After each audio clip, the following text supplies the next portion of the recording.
welcome to the Mid-Ohio Sports Car Course and the July 4th Independence Day weekend here at one of the most iconic racetracks in North America. My name is Rob Howden. Again, welcome to this racetrack. Welcome to our first day of competition.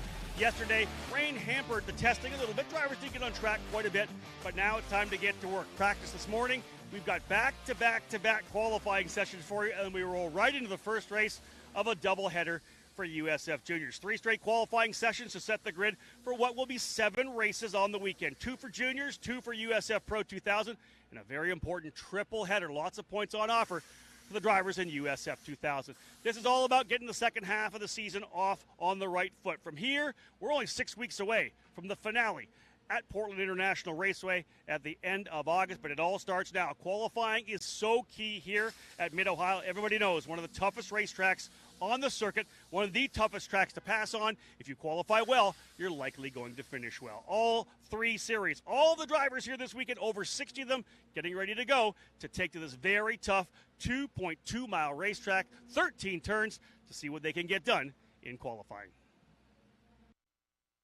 You can feel confident Continental is the smart choice in tires. Can they handle extremes? Yep. Tested from the Texas desert to near the Arctic Circle. Really?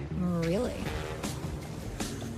Anything for the guy who finds that one pothole? Yeah, road hazard coverage has your back. For real? Absolutely. Were they made by like a bajillion engineers? Well, closer to 100. Continental.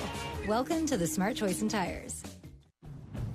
Over the years, we've chased down a lot of dreams, each one leading to the next, all the way to our most electrifying dream yet. Introducing the all-new, all-electric Honda Prologue.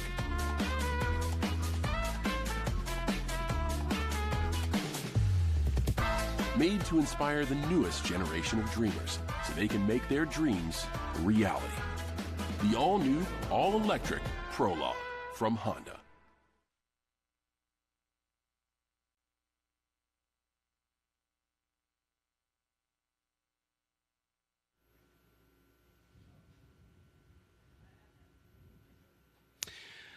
Well, after a busy day yesterday in both sun and rain, lots of testing here at the Mid-Ohio Sports Car Course. It's time to get at it for real. Practice done for this morning, and it's time to go qualifying. 3 qualifying sessions in a row for you here from what is a fantastic day thus far. 74 degrees trackside, sun and cloud. Engines fired and drivers leaving pit lane. It is USF Juniors. And, folks, my name is Rob Howden, the voice of this USF Pro Championships presented by Continental Tire. A 30-minute session, 20 minutes of green flag qualifying time for drivers in all 3 series as we run through 3 qualifying sessions, then jump into the first race of what will be 7 on the weekend, USF Juniors race number 1. And joined again for, I think we're probably into our 3rd decade right now, the voice of the Mid-Ohio Sports Car Course, Mr. John Phippen. John, great to be here once again. You and I looked at our phones for forecasts. Maybe some rain later in the day, maybe not. Maybe not. It is Ohio after all. If you don't like the weather, just stick around a few minutes. It'll change. I love it. So, yeah, right now we've got clear skies. We had some pretty heavy overnight rains. I camped here at the track, and the rain was on the camper pretty much all night last night. Okay. But it's lightened up. The track is completely dry, so this should be a pretty pristine surface for these drivers to qualify in. And let's talk about that. Yeah. Dive into that, John. You obviously, as the voice of the track, know all about the surface here, the track here. Let me talk about the repave. First time since 2006, the track has had a total repave, and that happened in the off season. So this is our 3rd big, spectator event weekend on this racing series, and so far it's gotten pretty much universal acclaim. Everybody's happy about it. It's very smooth. A lot of the bumps and the pavement transitions that drivers had to contend with on the old pavement are gone. The grip is pretty consistent throughout, we've heard. It's still new, obviously, and it's going to rubber in as this weekend and every race weekend wears on. So next season will probably be even a little bit different, but we were talking about it in an earlier session. A lot of the teams are saying, okay, well, you do this right where the bump used to be. That's right.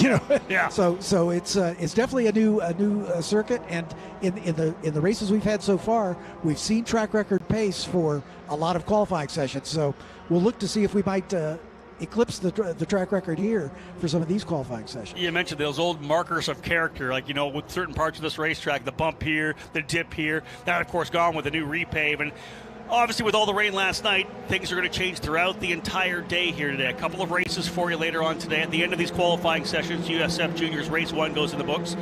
USF 2000 will have the first race of their triple header this afternoon at about 4:55. Again, Indy Next will be on track at that point. IndyCar will have been on track at that point. So this track continues to rubber up throughout the day, having been cleaned off pretty aggressively throughout yesterday in the evening. So, again, 3 qualifying sessions up for grabs already. 3 practice sessions in the books. So every time these drivers come out, the track is going to be a little bit different. We have 23 drivers in USF Juniors here this weekend. Your point leader, Sebastian Weldon, on the strength of 3 wins coming in.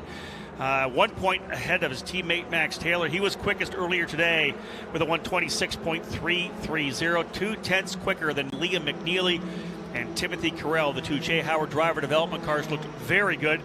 And indeed, we will watch these drivers get into the session. 20 minutes of green flag, as I had said. Yeah, we have a 30-minute window. If we go green to checker through the whole session, we'll do just 20 minutes of running. And 20 minutes is plenty of time to set the grid for our first race of the weekend. Tell us a little bit about this session. Obviously, we'll set the grid for race number 1. How is race number 2 dealt with? Yeah, that's the key, right? So you need 2 good laps. Your fastest lap in qualifying will set the grid for the opening race, which will happen later on today. Your second fastest lap, provisionally the time that you will use for race number 2. If you go faster than that lap in race number 1, you have a faster lap, you can use your race 1 lap as well. So if you have trouble in qualifying, you're only able to get 1 lap maybe in the books, you do have an opportunity to bounce back with a fast lap in race number 2. And we have seen drivers who maybe were further back in the pack, use up a set of tires, come in, and essentially do a qualifying run late in the race. Now, our rules say you cannot do a qualifying lap. None of your laps in the last 5, essentially, if you pit, are going to be able to, the last 5 laps can be used. So you got to get the job done early if you want to get a fast lap in race 1 to potentially change your fortune for race number 2. And of course, during these qualifying sessions, we do use the alternate timing line, which is in Thunder Valley between turn 9 and turn 11. And the reason for that is so that after a driver completes a lap, he can make the decision to dive into the pit lane for some adjustments without having to make a full cool down lap. And also at the end of the session, that's where the checkered flag will be shown. So the drivers, once they complete their last lap, they go right into the pits, and we don't have anybody running the checkers and taking time out of the session. We'll take the opportunity to say hello to those of you who are tuned into the broadcast, either here on the USF Pro Championships YouTube channel or potentially on the downloadable app. If you haven't downloaded the app yet, do that. Everything's on there, live timing, all the live broadcasts, the climb, our documentaries on there as well, all the episodes, as well as my USF Pro Insider podcast. Things just started to dial in. First couple laps going in the books here for drivers. And again, we know it's going to get quicker and quicker. And again, as I said before, we say hello to those of you around the country and around the world. We know we have an international field here. Of course, you just go down through. Liam McNeely, of course, from England. You got Aiden Ingrata from Canada. We got a number of drivers in here as well that have come from Mexico as well. We got Brazilians, you name it. A fantastic international field this year in USF Juniors. Just getting things underway. Sebastian Weldon with the quickest lap. Not quite as quick as he was in practice earlier today. As Rob said, he turned a 26.3. In the early going here, he's at a 26.7. So, and again, new tires at this point, so the fresh Continentals should yield some better lap times than we saw in the practice for sure. Yeah, once they get into that operating temperature, right? That's one of the things about the session, the practice session. They use a carryover set of tires from another race, an earlier race, in their case, VIR, which was the race we had just 2 weeks ago. So those tires, number one, have been scuffed in, so they're going to come up to temp quickly. Plus, they already have a heat cycle in them, so they're really going to be better out of the gate. So, and we don't want drivers to have to put fresh tires on for the official practice session. Carryover set seems to do a great job for them. Now, this is the first time on the day they put the fresh Continentals on. So, again, it will take a couple of minutes to lay them down, and that's one of the little intricacies about qualifying I like to bring up as well. It's not just go out there and thrash away for 20 minutes. You're building the tire temperature up. You're taking care of the tires over the first couple laps. No one's going to set a fast lap in lap 1 or lap 2 or lap 3. Fuel burns away after 20 minutes, right? So near the end of that session, they set the tire pressures. They're not good at the start either. They want the tire pressures to come up. So the minute when you hit that optimum tire lap where it's going to get your best lap, your tire pressures are at the right point.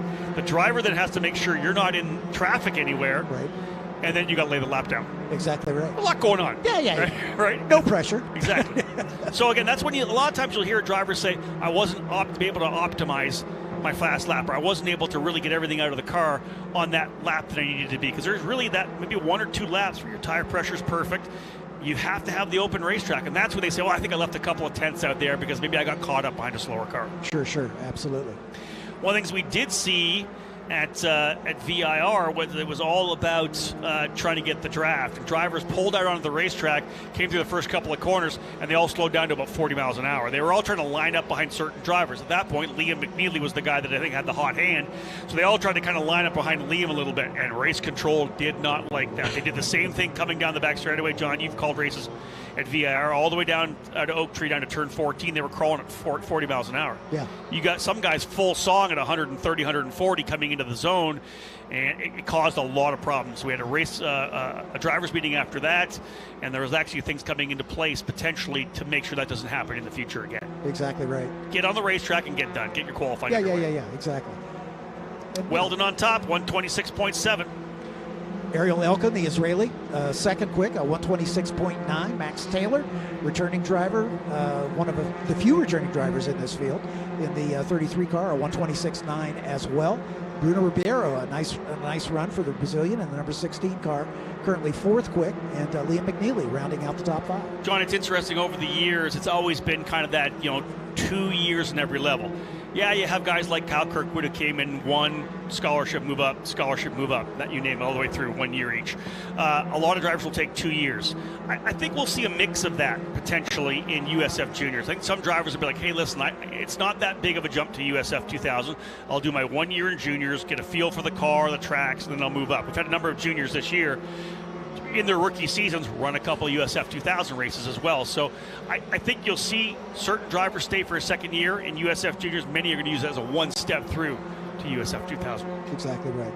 And we talked about Sebastian Weldon, obviously the son of the late, great Dan Weldon, and has had great success all season long. He's a 3-time winner already on the championship, but he's only 1 point ahead of Max Taylor, again, a returning champion, not a champion, but a returning driver from a year ago. So Max has got maybe a little extra experience, and he's got to win himself at VIR. Yeah, a couple wins in USF 2000 as well. He's had a great season so far for Max Taylor, but for Sebastian, really strong through the opening weekend at NOLA. A couple of wins, as you said. Had a really good weekend at Barber Motorsports Park. Top finish of second as Ariel Elkin kind of dominated the action there.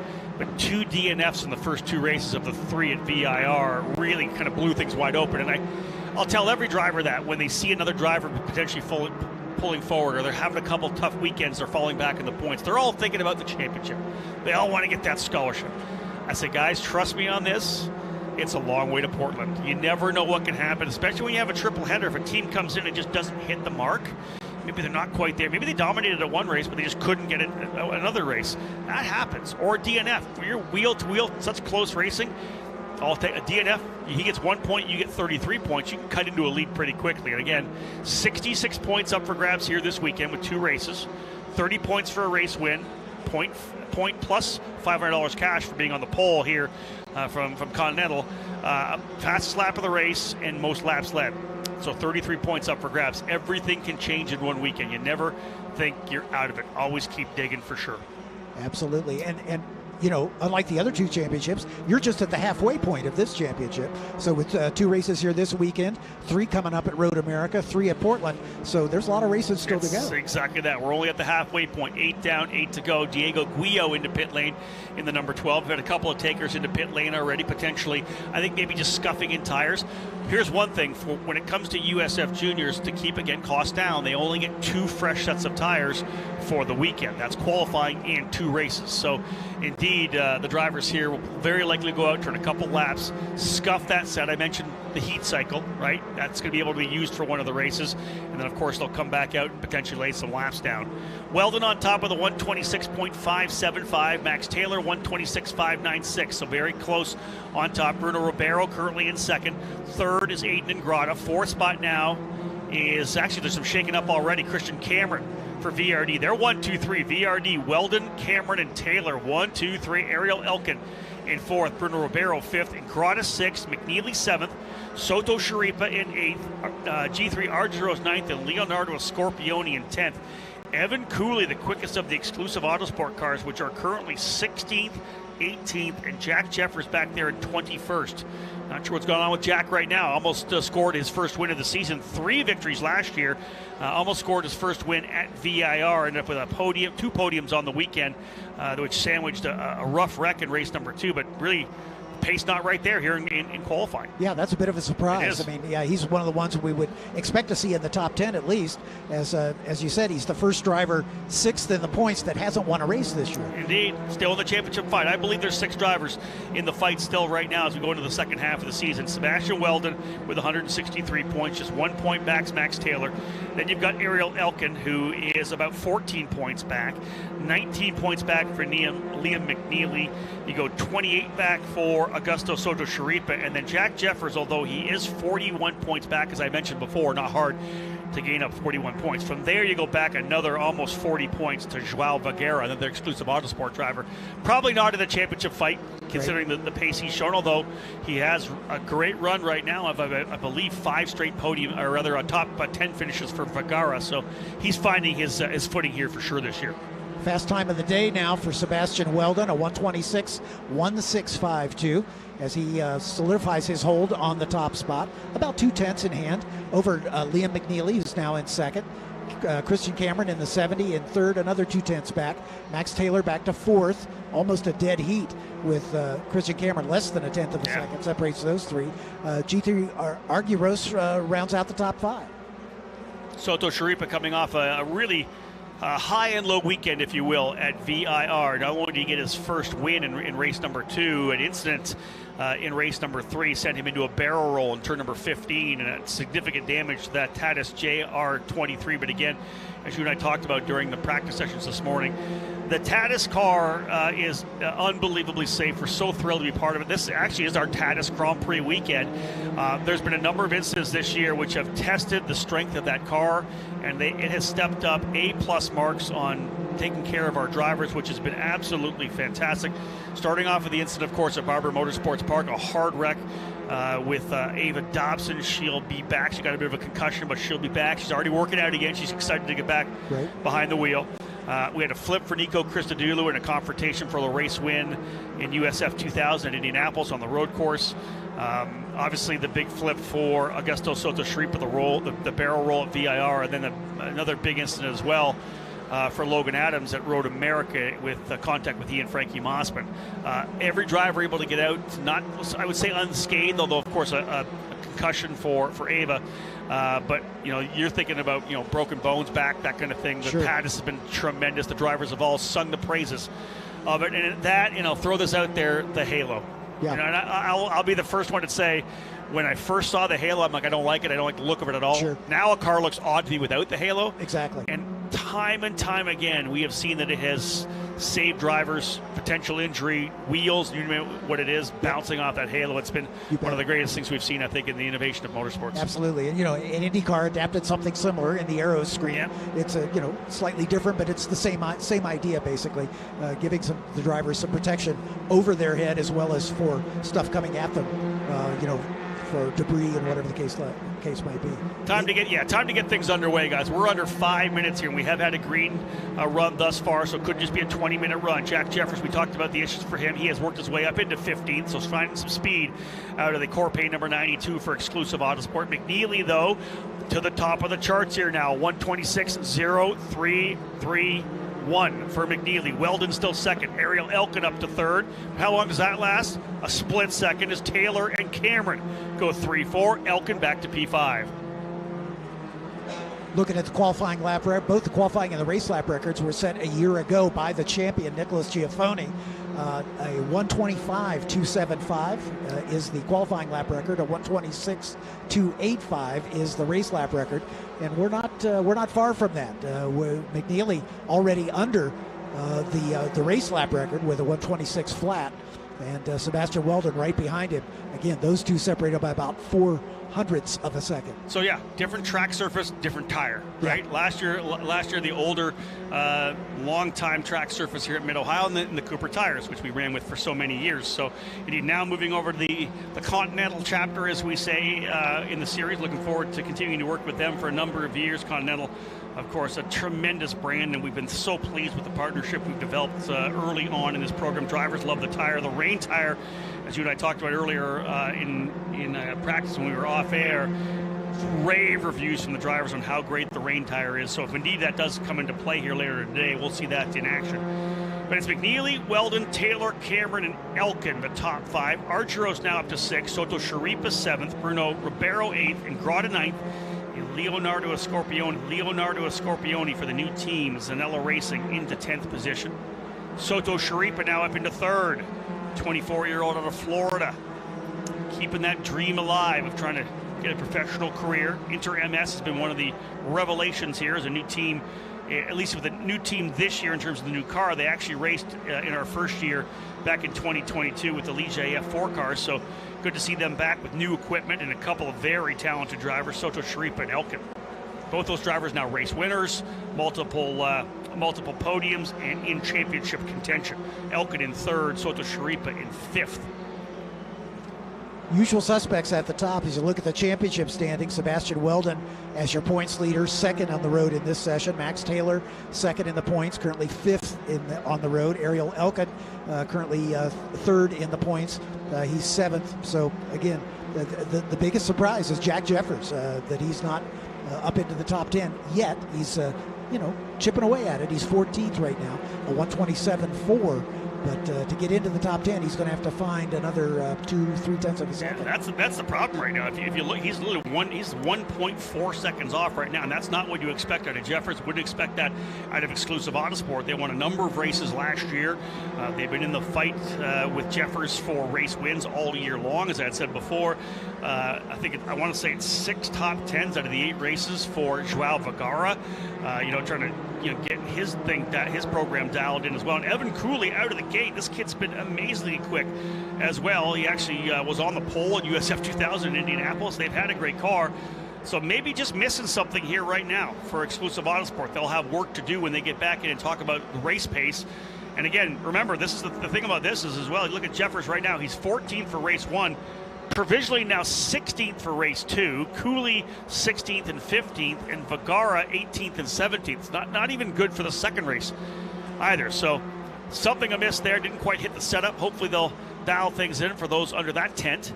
Otherwise up front, a number of different teams. So if you look at that, we have 4 different teams in the top 5. Jay Howard, VRD, D-Force, and Inter MS.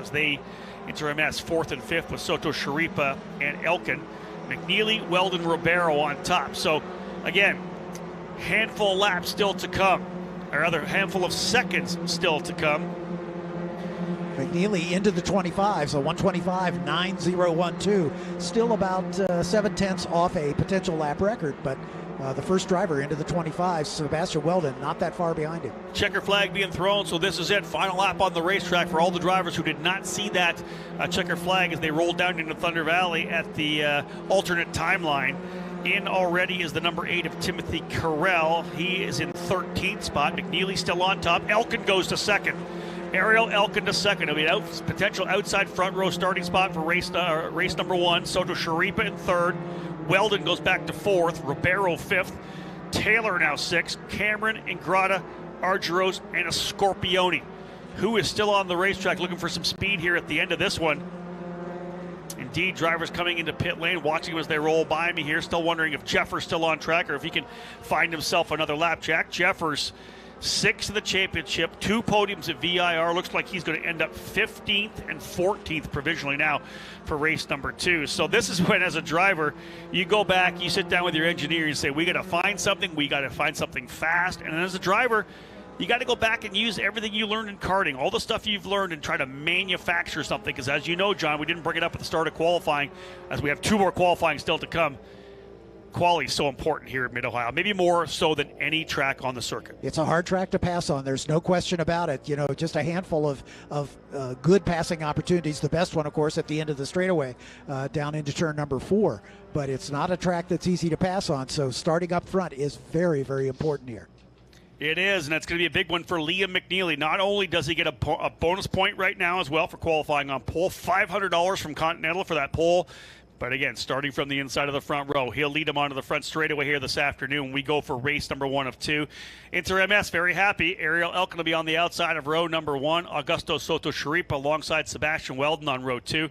Bruno Ribeiro and Max Taylor on row number 3. Christian Cameron alongside Aiden Ingrata on row 4.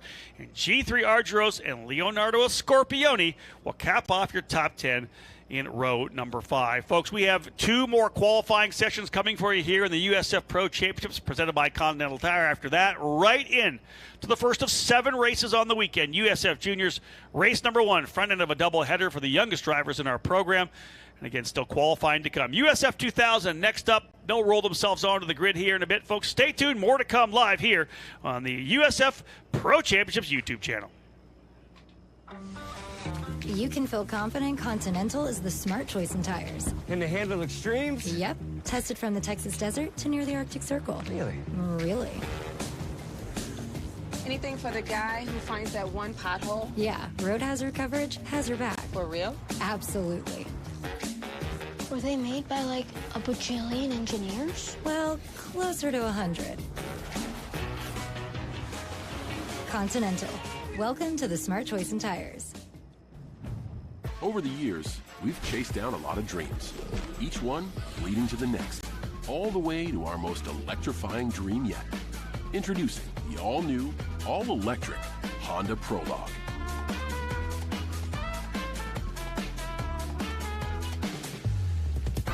Made to inspire the newest generation of dreamers so they can make their dreams reality.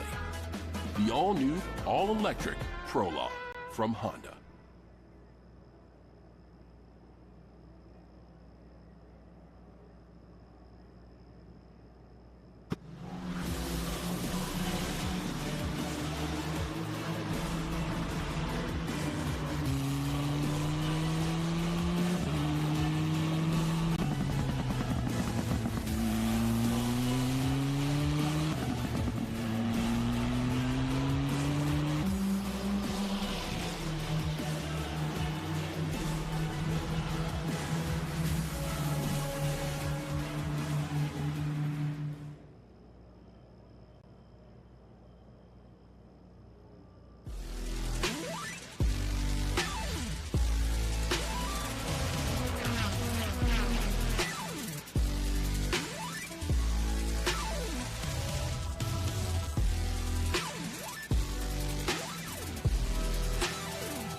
As we are right in the middle of a frenzy of qualifying here at the Tatis Grand Prix at the Mid-Ohio Sports Car Course, it's time to have a little look at our documentary series, The Climb, as we have a look back at the amazing action from Road America.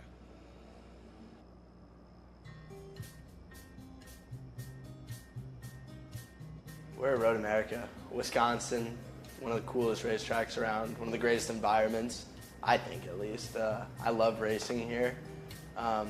When it's not allergy season, my allergies are getting me. I've been slamming the Zyrtex, but...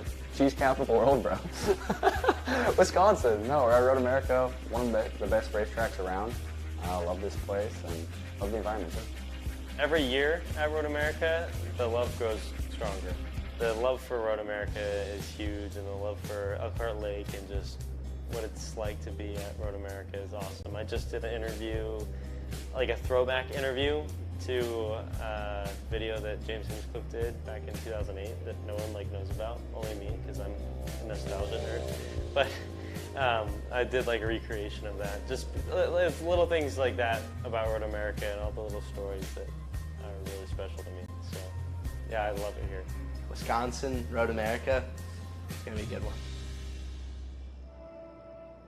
Pabst Home Race, they're probably the top team in the series right now, the one to beat. Max Garcia leading the championship, and Sam Corey up in the top 5 as well. I think everybody's gunning for them, and they know it as well. If there's anything everybody else wants to do is beat them here, and I think here to beat Pabst would also give really, really good momentum for whoever does it down the rest of the stretch, you know. Usually I feel like I'm the good guy. I like playing the the nice guy, the home hero type of guy, but you come here and you got to be a villain. And yeah, I mean, it's in the back of my mind, of course, even before qualifying, you know, just telling myself you got to go out there and be a villain, right? You have to, you know, they're going to have a lot of support this weekend. Obviously, it's their home race. They're going to want to do well here. But, you know, we're here to do the same thing, and, you know, it makes it a little sweeter if we can take stuff away from them. You know, they're a fantastic team. They're doing a fantastic job this year. So, you know, if we can steal a few from them at their home race, it fully switches the momentum. And, yeah, but we're playing the role of a villain this weekend for sure.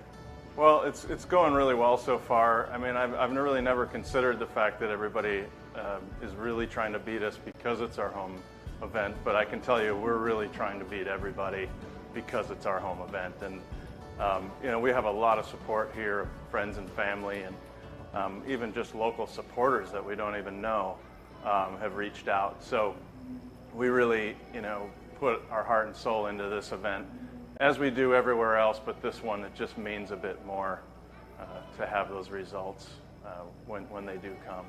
So my father raced here back in the late 50s, early 60s, had a lot of success in those days, and that was before me, but came, you know, back here in the early 80s with my dad. He was racing more for fun, nationals and SCCA events and things like that, and we've just come here every weekend, every event that was here for all those years growing up as a kid, and it's just a really special place, and obviously very popular with a lot of the drivers as well, but it's just great to be here racing at our home track. Yeah, Pabst, this is definitely Pabst Racing's backyard, if you will. Lots of history has been made here, especially from all the members on this team. A lot of success, even just like from the mechanics that are new at Pabst, or anything that has to do with Pabst. There's always a rich history and a new fan that's like, oh, remember that one time, and it's cool to be a part of that. You know, having a 1-2 here in 2022, for my I guess maiden year of USF, so it's a lot of very special memories here. Yeah, it's kind of an up and down, like a roller coaster, dude, to be honest. You know, we've had some good days and we've had, I think, more bad days. So, I mean, IMS, we had the triple DNF there, and that kind of killed our immediate championship hopes. So now the focus is on winning races. You know, I want to prove that I'm a good driver and I belong here. I can compete, and I believe in myself, but we need to show that we need to get on the podium. I think everybody's goal is, especially going into, like, this is the official second half of the season, I think everything's going to get as much chaos as there has been in the beginning of the season. I think there's going to be even more. People will start feeling pressure, start making mistakes, and there's going to be a lot of drama, I think, even more than the beginning of the season, just like last year. A lot of differences and movement in the championship as well. You know, the morale's really good. It's been one of my best seasons, probably my best season, in terms of just showing up every weekend, being quick and being on it. You know, what can be done in the first half can be undone in the second half, as proved by history, right? So to have a great comeback, first you have to have a setback, and, you know, it's like the bow and arrow thing. For arrow to go forward, you got to pull it back first. So I like that underdog mentality.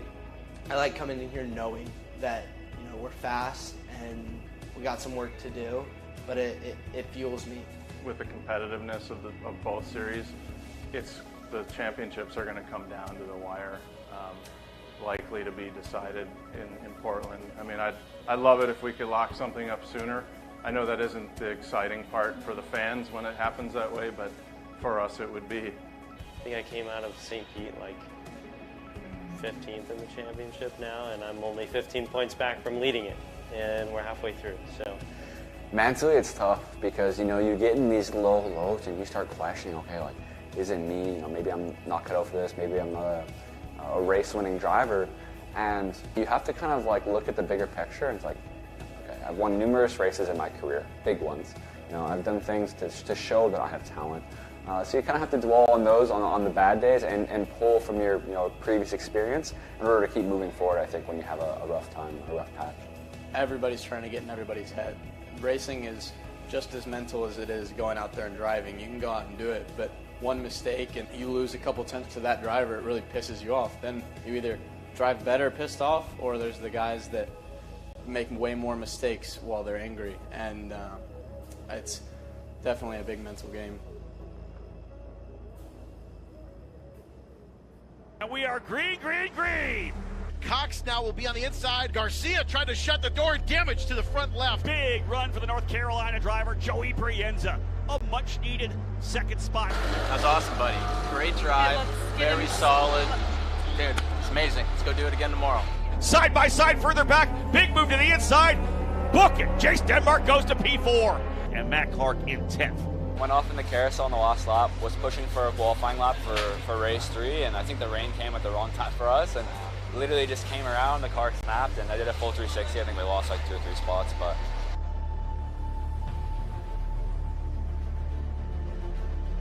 every on-track position, I'm fighting for, you know, the future of my life, so it's kind of different in that aspect for sure. You know, we're all young kids, we all have something to prove, and it gets aggressive.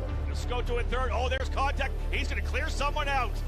That was Matt Clark that got cleared out by the 68 of Ethan Ho. Oh, there's contact there. A driver's gone over. Contact coming out of Billy Mitchell into turn 14, climbed over the back, and we have a big shunt. Back to back. Obviously, Lockheed had a really great day, as you hear them cheering behind me. Don't like that at all. But they had really good cars, and I'm happy to recover from a really bad qualifying to finish 4th, and 3rd.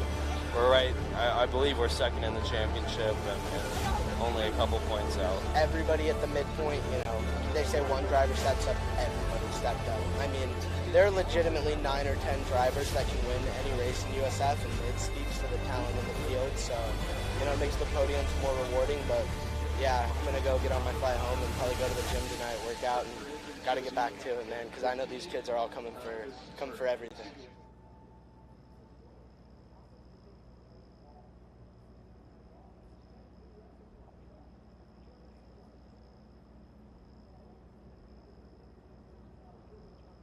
You can feel confident Continental is the smart choice in tires. Can they handle extremes? Yep. Tested from the Texas desert to near the Arctic Circle. Really? Really.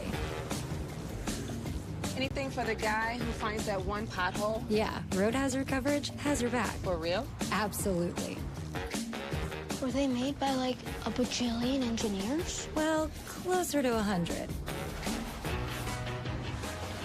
Continental. Welcome to the smart choice in tires. Over the years, we've chased down a lot of dreams, each one leading to the next, all the way to our most electrifying dream yet. Introducing the all-new, all-electric Honda Prologue.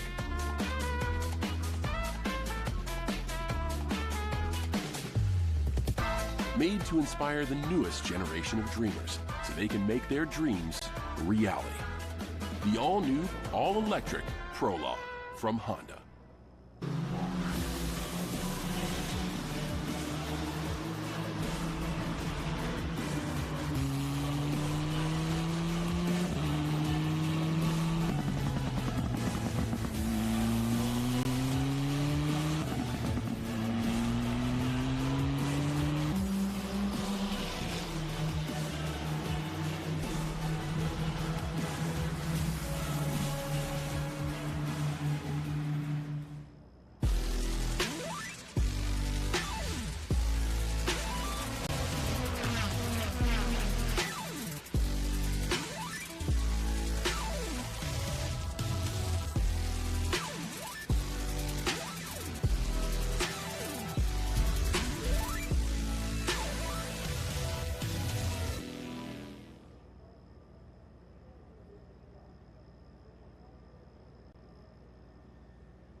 So one qualifying session already in the books for the USF Pro Championships presented by Continental Tire, all part of this Tatus Grand Prix weekend here at the Mid-Ohio Sports Car Course. USF Juniors are done. Liam McNeely with the quickest time. He'll be on the pole for race number 1 this afternoon and provisionally on the pole for race number 2 tomorrow. Still 2 more qualifying sessions to come, as this is the first time ever that we've had all 3 levels of the USF Pro Championships together on an IndyCar weekend. They've run before together in standalone weekends, but on an IndyCar package, on an IndyCar weekend, this is the first time all 3 levels of this development program have been together. So USF 2000 drivers getting set to go. I'm sure the drivers in USF Pro 2000 prepping back in the paddock area. Another 30-minute session for you here set to go. And again, if the juniors set the stage and USF 2000 can do the same thing, well, they'll go green to checker. It's a 20-minute max green flag running within a 30-minute window. So green to checker for the juniors. They ran their 20 minutes, gave us an extended gap between the 2 runs.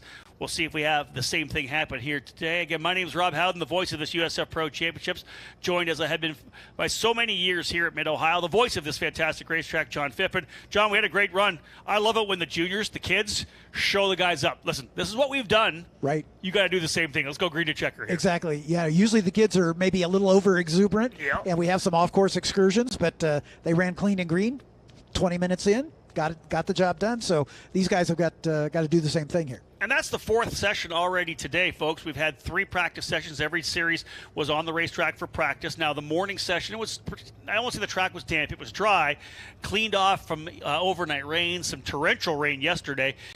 So, again, this track is going to evolve throughout the day. It gets cleaned off early in the sessions. Now we're into our 5th session.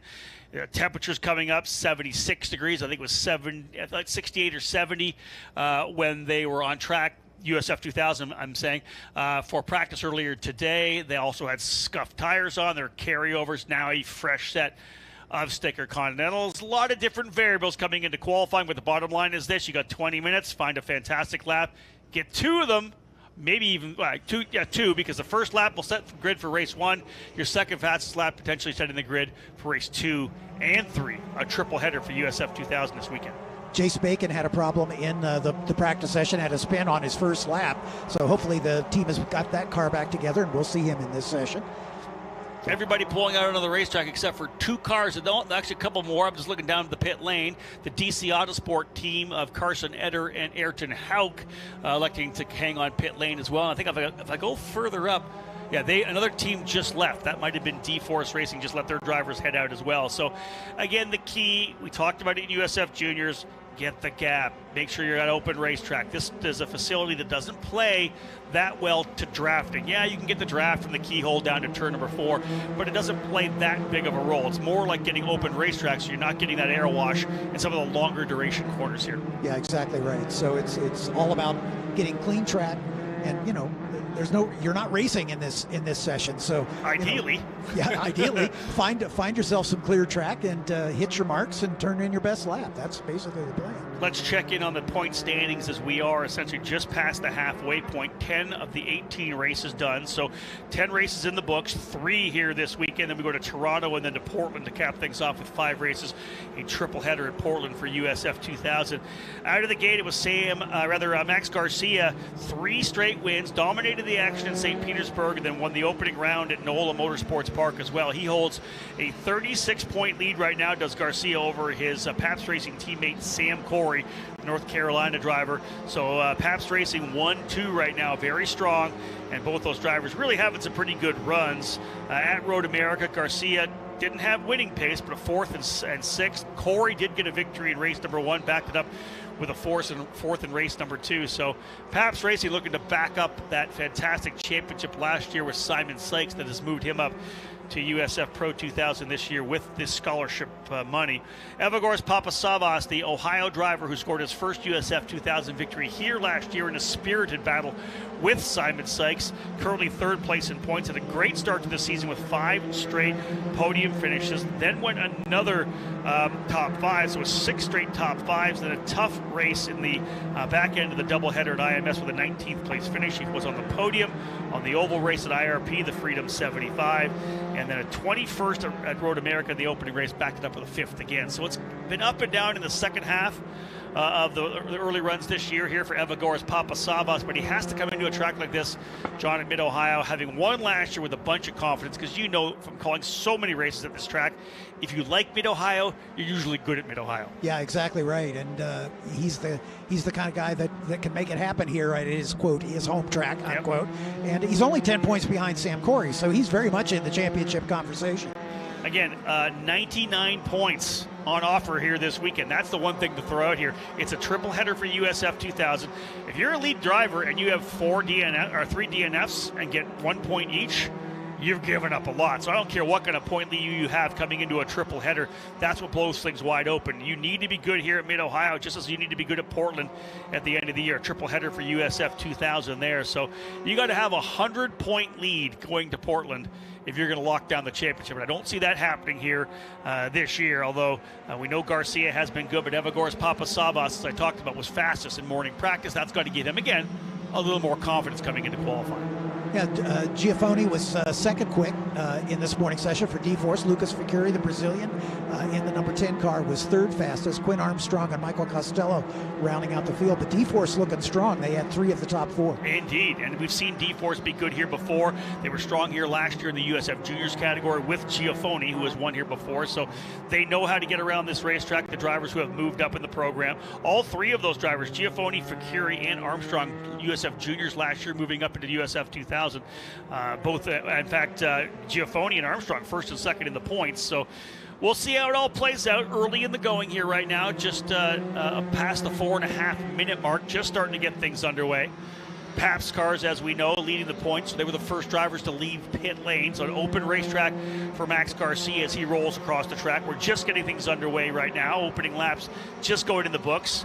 Quinn Armstrong on top of the 125.4. Remember, they got down to the essentially low 123, so they were 2 seconds faster, so a long way to go here. Sure. Papasavas now 125.3. Michael Costello for Jay Howard Driver Development 124.2. So we're still about a second off where we expect them to be when it's all said and done. But again, just early laps, 18 drivers total in the program here this weekend.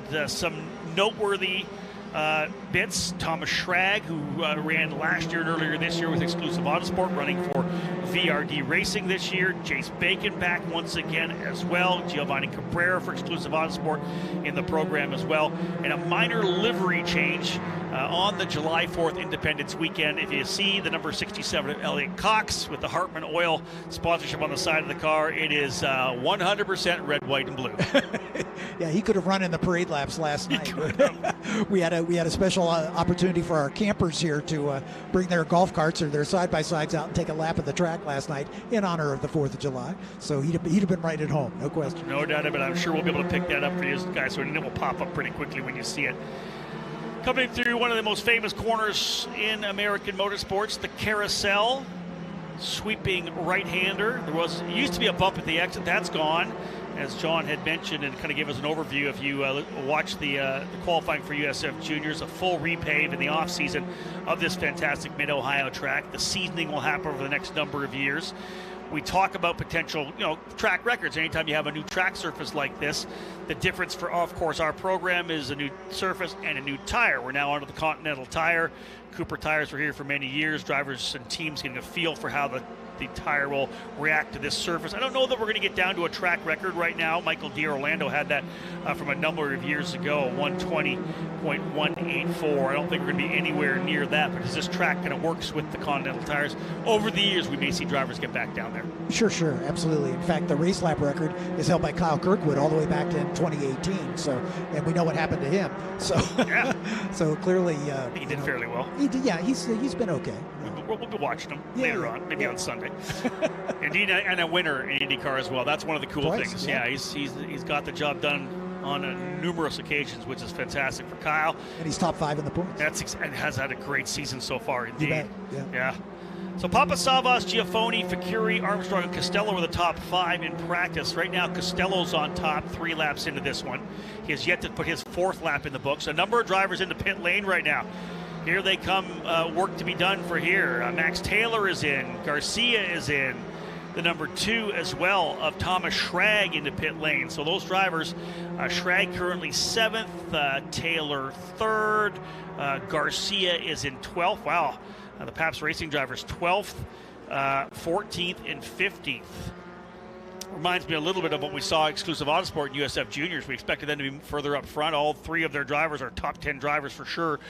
Jeffers, of course, as we know, in a championship fight. These guys in Pabst Racing considerably further back. You know, whether or not with a red flag, we'll come into this in a second. Red flag is out as all the drivers will now work their way back. You're not exactly sure what happened here. We'll get an update from race control to find out what happened. So are being told by production, they are looking at all the cameras, so they're not quite sure what it is. We'll get some update here from race control in a second. Back to the exclusive Autosport. They struggled a little bit in USF Juniors, and right now Pabst Racing nowhere to be found in the top 10. We'll see whether or not they were just scuffing tires potentially. I talked about the fact that maybe coming in, maybe just scuffing tires, put a heat cycle on those so they'll be ready to go for the race. Again, that's one of the things about Mid-Ohio. It used to be a track that was tough on tires. Sure.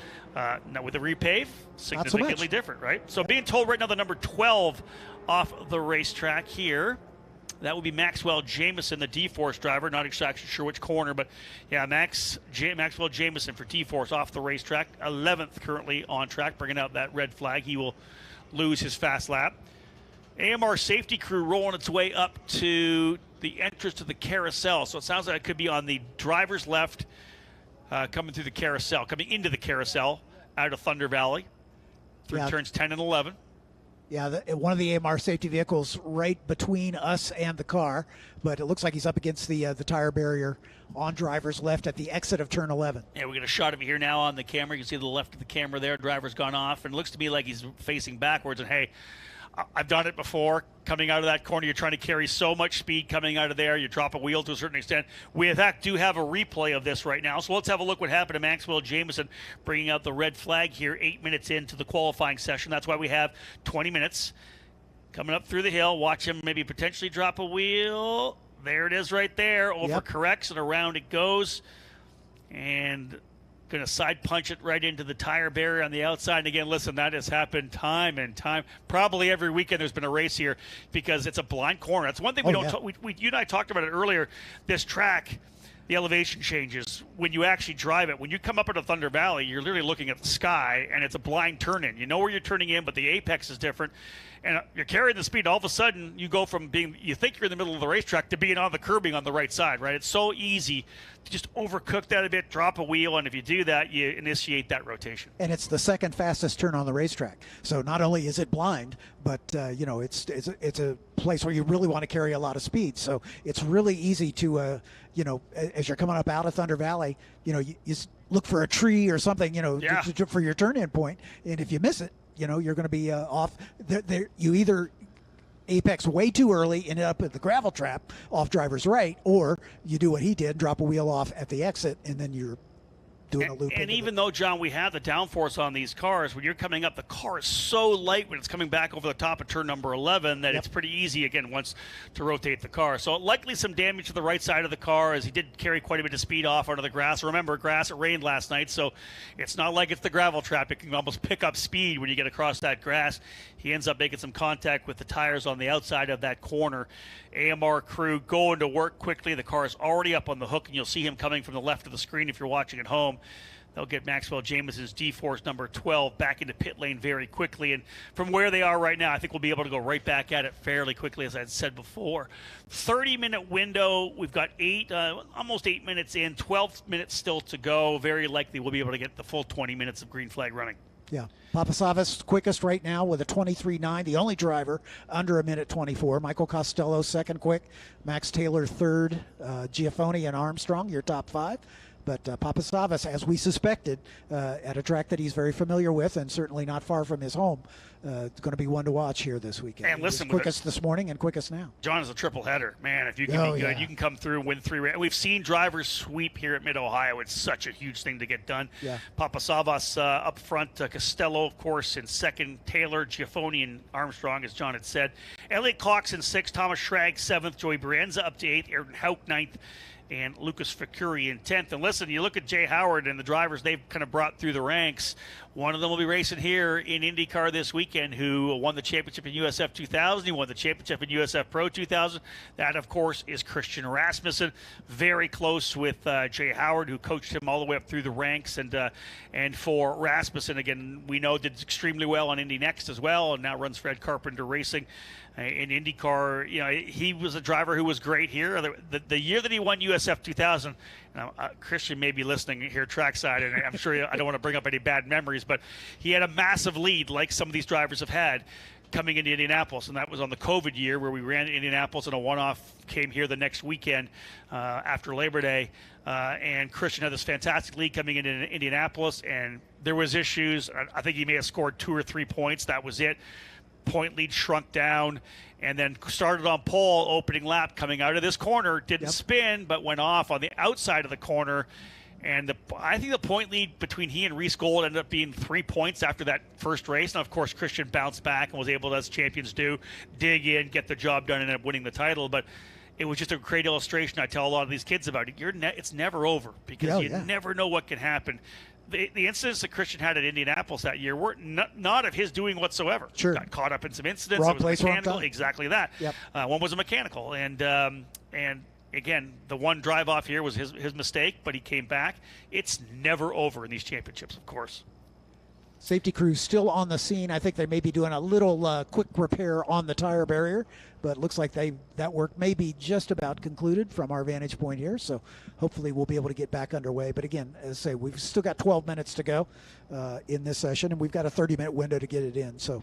Yeah, still about 16 minutes to go. This was a 11:20 to 11:50 session, so still 60 minutes to get 12 minutes in. So we'll cross our fingers that they can get this thing done in about 2 or 3 minutes and get back at it. But again, as I talked about before, this championship is pretty solid right now. I would say, like the other series, probably around 6 drivers still in the championship fight. Max Garcia, Sam Corey, Evagoras Papasavas, Max Taylor, Joey Brienza, and potentially on the outside of the limit would be Elliot Cox still in the championship fight. He is behind, not quite by 100 points. He's 96 points or 95 points behind right now. But again, there's 99 points up for grabs here right now. That's right.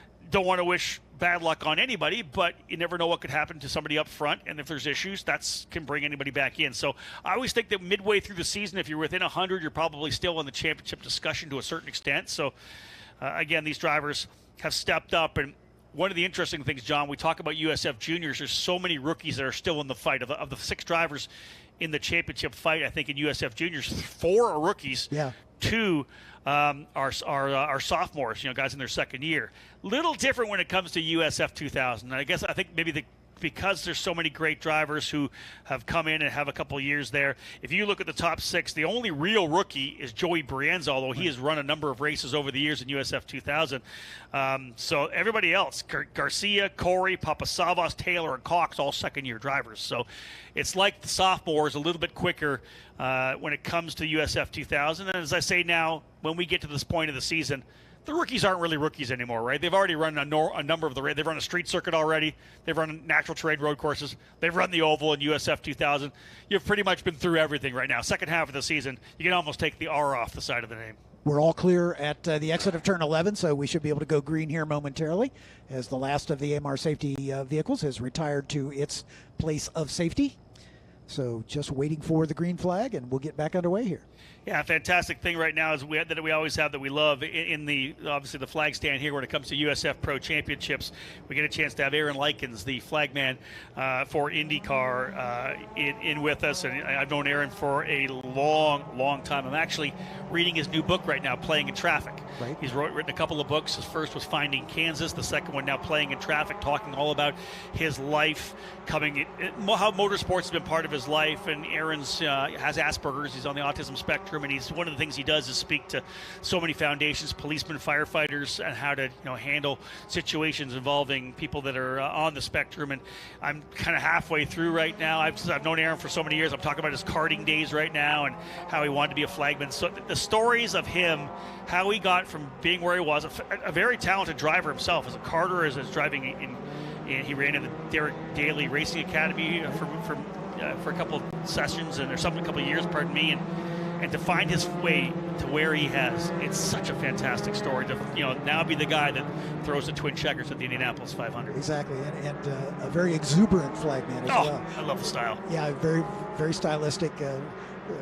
Sort of brings back memories of Pat Vadan back in the day, who used to stand on the pit wall with his suit coat on and do the flagging. He was a flamboyant guy. And Aaron stays so connected to his roots. He started at the St. Louis Karting Association, and one of his big breaks was becoming the national flagman for Superkarts USA, one of the biggest karting organizations in the country. They have the biggest race in the world every year, the Super Nationals in Las Vegas. Aaron's flagged that for many years, but he'll still go back and do the Superkarts USA races, which I absolutely love. I'll go back there with him, and sure. We've kind of been together on our run up through, and it's, again, to have Aaron anytime he's on the flag stand for us, I think it's such a big benefit. I actually raced the Super Nats myself a couple of years ago, an event that I've announced all 26 editions of, and just finishing the race on the lead lap for me was a big thing, but I got the twin checkers from Aaron. It wasn't at the 500, but it was still in the biggest karting event you could run in the Super Nationals. Yeah. A special time for me and everybody else in my category. Us, the guys that are 30 and 40 and 50 years and up. So back at it, which is great. 10 more minutes to go, and I think we're going to be essentially right on it here. We need to go green to checker to the end. If we get another yellow,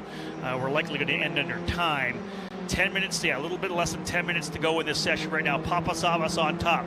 Lots of time for potentially 4-5 laps, John. To get the tires back up to temperature. And again, find the open racetrack, get those tires back up to temp. You've kind of lost where you would potentially be in terms of the absolute window of the best part of the tire, but the car's still getting lighter and lighter. You're burning off fuel, right? So it's going to get lighter. That's why we often see the best laps come at the very end of the session. Yeah, the tires have worn a little bit, but the car's as light as it's going to be through that entire run. Exactly right. And in a Formula car, the weight of the fuel is a significant, huge proportion of the weight of the car. So, and unlike say a NASCAR machine or something like that, the fuel's right with the driver, essentially centrally based in the car. So it's not like when you lose fuel, you start losing the balance of the car. It stays balanced because it's right kind of in the middle of the platform. So indeed, the car just gets better and better and better. And again, the driver's got to get the job done. I don't care how much everybody's done to make it perfect. The driver's still the one that has to press the pedals and you get the wheel input in there. So crucial for these drivers to get good qualifying here in Mid-Ohio. Papasavas, Costello, Taylor, Armstrong, Giafoni. That is your top 5 right now. 8 minutes, over 8 minutes still to go. Big run down the straight, out of the downhill off camber keyhole, turn number 2. Great shot here of them coming out down. Then, of course, through the bit of the kink. It doesn't really feel much like a corner, although it is turn number 3. You got to kind of force the car, let the car go to the middle, and then kind of fade back a little bit, setting up for what I think was one of the coolest corners. Again, you get a decent look at it here on the camera. A downhill run through turn number 4, where you can carry so much speed through 4 that you don't think, but you got to be in the right spot to get it back up around the top of turn number 5. Yeah, and it's one of the places where you can pass on the outside at turn 4, because that puts you on the inside for turn 5, which comes really quickly thereafter. So it's one of those passing opportunities where you don't have to stuff it down the inside. You can ride the rim if you've got the pace, and late enough on the brakes, you can get side by side with the guy and then be on the inside for the top of the hill at turn 5. And then he'll do whatever he can to make sure he can keep you on the inside so he can beat you down to turn number 6. That's a great right. Such a combination. It's a great combination. It is. Yeah, up and over the hill and back down again. Oh my goodness. Yeah. Good I stuff. love it. One of my favorite parts of this racetrack for sure. All right, so Costello's now gone to P1. Michael Costello looking for the breakout here. He's had some really good finishes on the year. Costello actually getting his first podium at Road America just 3 weeks ago, so looking to keep that rolling. P1 right now, Jay Howard driver development, P1 and P2. We know they were going to be fast. They were good here last year with Papasavas. They were good here with Christian Rasmussen in years past, so they are P1 and P2 right now. Quinn Armstrong up into 3rd. Elliott Cox, nicely done, up into 4th here. Still a ways to go. Schrag up into 5th. Track he knows very well. Thomas Schrag for VRD Racing. The number 2, now 5th. Giafoni 6th. Taylor 7th. Vicuri, Garcia, and Golan. Joey Brienza currently on the outside looking in. He is P11. So indeed, lots of gap. You can see drivers have done a really good job of giving themselves open racetrack. You don't want to be too close to get the aero wash. You lose the air flowing over the front wing on these cars. Now, not a lot of aerodynamic downforce. The design, of course, to bring more mechanical grip in, but still, there's enough that you need to leverage it, and if you lose it, it will throw off the balance. Here's a couple cars here going to have to deal with that themselves. That's a 22 of Sam Corey, and I believe right behind him was the 8 of Costello. So that's not going to help Costello at all, being right there behind him. Unless he gets the big draft and able to work it up. Because listen, turn number 1 is another one of the big corners. If you're tucked up underneath, how many times have you seen a driver have to get a little bit more wheel on it and maybe drop off the outside of that corner because you're just trying to carry so much speed through turn 1? Yeah, and if you lose the front end because you're right tucked up on the gearbox of the car in front, that's exactly what happens. The car just understeers off to the outside. Being told of a driver has gone around number 7 bug. in turn number. Yeah, that bug probably knocked him right off. Mothra has joined the chat here. It's one of the Jay Howard cars. Yeah, number 7 of Chase Bacon has gone around again. Chase had some trouble earlier today in the practice session and finds himself around. Another place that's not that hard to spin around, trying to get back on power, coming over it's the downhill off camber. Such a great corner, because a corner of that ilk, that much difficulty leading on to the longest straightaway. That's, again, another thing I love about this racetrack. Keyhole is so key. You've got to get out of that corner, but when you get on power, it's already trying to rotate itself, right? You have to make sure you're on power correctly, because that leads down into turn number 1, or turn number 4, rather. It requires patience. I mean, your instinct is to get on the power as early as possible because of that straightaway. And if you do that, again, you're going to screw up your exit speed, and you'll really pay the price at the end of the straightaway. So you have to be patient, wait, and then jump on the throttle to maximize your exit speed and get down that straightaway. So our second red flag of the day. Yeah, this is probably good news for Michael Costello. We actually have a replay of what happened here for Chase Bacon. We'll have a look. He'll lose his fast lap of the race for bringing out the red flag. There's our bug right there. Let's have a wait for the spin. Coming back down the hill. Is there contact potentially? Yeah, I think there's contact. Oh, yeah, indeed. Yep. A couple drivers together. Not quite sure. I don't know if that was Taylor or Schrag that was behind Chase Bacon, but as they both came down the hill into the corner, a little bit of left front to right rear contact. That could potentially have a race director looking at a replay of that as well. Bacon not going down around of his own volition. Now, I don't know whether or not because he didn't actually cause it. If they give the penalty to somebody else, does Bacon still lose his fast lap? That's something I don't know. I'm going to find out about that when I talk to race control. Just from my view, he hadn't cleared that driver yet, so he could have culpability there as well. Agreed. Yep. So, trying to come back down to the apex. Indeed. Yep. So indeed, as we sit here right now with 5 minutes to go, and again about 5 minutes left, I don't think it's going to be that much, of course, to get rid of Bacon. It's not like he had damage, at least that we know of. It's Costello on top by a significant margin, actually, 3/10 of a second, almost 3/10 of a second. Over his teammate Evagoras Papasavvas. So right now it's a Jay Howard driver development front row lockout. Here we go. Indeed, looks like they're just going to try to flat tow him back onto the racetrack and potentially get him back underway. Costello, Papasavvas 1-2. Quinn Armstrong in third alongside Thomas Schrag right now. Elliot Cox and Nicholas Giaffoni, row 3. This is provisional. Max Garcia and Lucas Facuri on row 4. Max Taylor and Sam Corey, row 5. Brady Golan and Ayrton Hauk on row 6. Joey Brienza will not be happy. Row 7, 13th for a driver who has had good success here. Brienza and Bacon on row 7. Hudson Schwartz and Maxwell Jameson, row number 8. And row 9, Carson Eder and Giovanni Cabrera. AMR crew has got that driver, Jace Bacon, back out on the track. He is fired and back underway. So, again, we've seen it happen many times, likely just high-centered there as the rear of the car dropping off into the grass, and it flat kind of teetering on that wooden skid plate on the bottom of the car. So, indeed, I think we'll be able to get back. 3.5 minutes to go. 4 minutes left, so we have time to finish if we get back. The clock has started again, so there you go. We are now on the clock, no longer on the full 20 minutes. So we've used up the 10 minutes. So if we get going, maybe 2 laps? Yeah, maybe 2. I don't know if anybody will be able to get the lap in. Costello, Papasavvas, Armstrong, Schrag, and Cox, your fast 5. Couple of incidents here slowing the action for USF 2000. They were not able to follow suit with the USF juniors, who looked very good, getting all 20 minutes clean and green. But back onto the racetrack here right now with 3 minutes to go.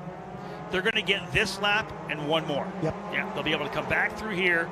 They're all going to make it around before the checkered flag flies.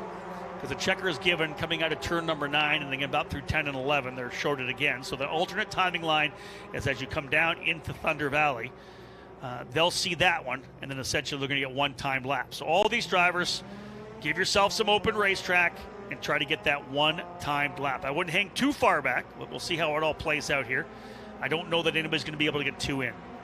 They may be able to get 2 in. Yeah, the guys at the front, are banking on that because they're hustling to get around and see if they can get 2 done.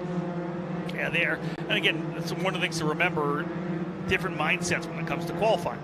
This racetrack here at Mid-Ohio, 2.258 miles, not the 4 miles around a track like Road America, where you have to kind of think a little differently how you approach it, knowing that if you lose a lap, it's tough to get all the way back around to get another one, right? So sometimes you might be a little more patient there. Indeed, drivers are going to get around here. They are going to get, these guys are going to get 2 laps in. Very nice. So the drivers who left the paddock quickly, the pit lane, jumped on it fast. It looks like everybody will likely get around here to get 2 laps. All right, I like that better because I want 2 laps to get the tires up to temp to see if we have something in the final circuit. Just 1 lap, you're not likely going to get anybody going quicker. Right now, provisional pole, Michael Costello, 123.6. Max Garcia out in front of the field. He's got a pretty comfortable gap, so he'll definitely get 2 laps in. And he's looking for improvement. He's back in 7th at 24.3, just a not quite 7/10 of a second off Costello's session leading time. Papasavas provisionally has the pole for race 2 based on his time, 23.9 for his second best lap.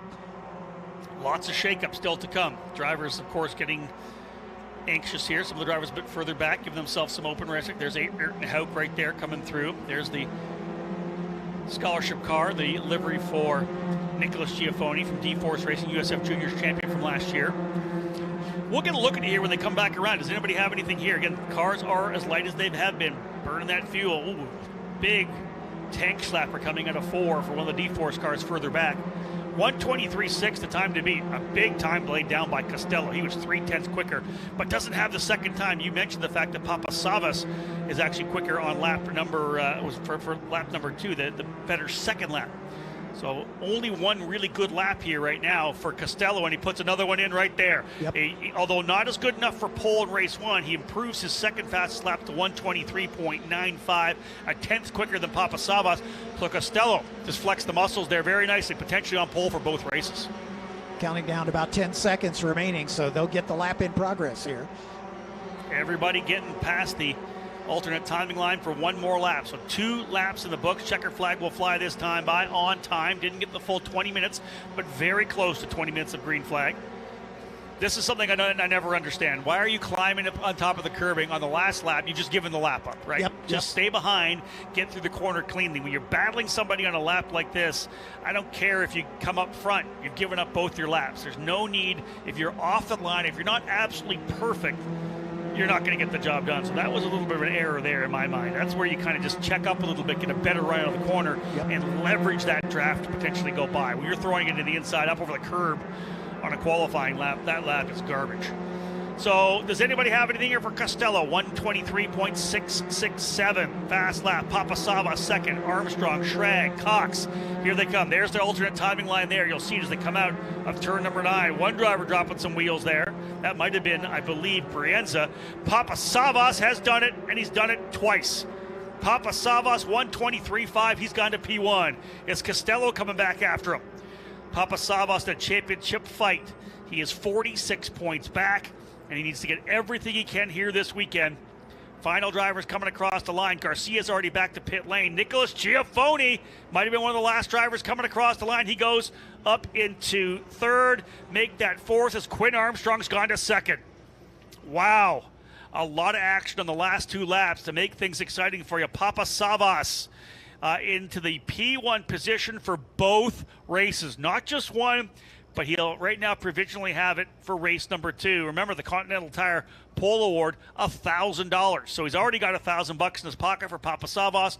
A bonus point in trying to fight with Max Garcia, who ended up in the 8th position. The best of the Pabst Racing drivers, P8. Papasavas, P1.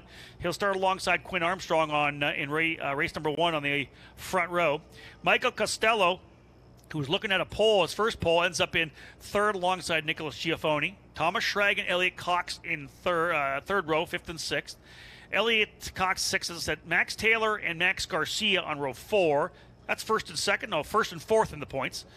Lucas Facuri, solid run for Lucas Facuri up into ninth. And Joey Brienza recovers to be on the outside of row number 5. That's where you'll provisionally start both races. Again, it'll be Papasavas and Michael Costello provisionally now for race number 2. What a great job for Papasavas. Putting the pressure on. You got 2 laps to get it done. Both of those laps end up being pole laps. Exactly right. Right? Fastest lap and second fastest lap. Yeah, absolutely. And only about 3/10 separating the two of them. And but he's almost maybe a 10th clear of Quinn Armstrong in second. So nice job for Evagoras Papasavas. Yeah, there's your official results. The end of the top 20 there as well. Papasavas, Armstrong, Costello, Giafoni, Schrag, top 5. Cox, Taylor, Garcia, Facuri, and Brienza end up there with your top 10. Sam Corey, man, second place in point. Outside of the top 10, he'll start 11th. Carson Eder, 12th. Brady Golan, 13th. Ayrton Hauk, 14th. Hudson Schwartz, 15th. Jace Bacon, Maxwell Jameson, and Giovanni Cabrera. Cabrera ends up in 17th. Jameson, bringing out the red flag, will now drop into the 18th position. 2 of the 3 qualifyings done and dusted. We still got some time to go here, John. About 17 minutes away from a 12:10 start time for qualifying for USF Pro 2000. And then from there, we go racing. 1 o'clock start time for USF Juniors race number 1. Man, 5 sessions so far. 1 more still to come before we go wheel to wheel. Again, folks, 12:10, 17 minutes from now, USF Pro 2000 on the racetrack as they get set to go for their qualifying session. You can feel confident Continental is the smart choice in tires. Can they handle extremes? Yep. Tested from the Texas desert to near the Arctic Circle. Really? Really.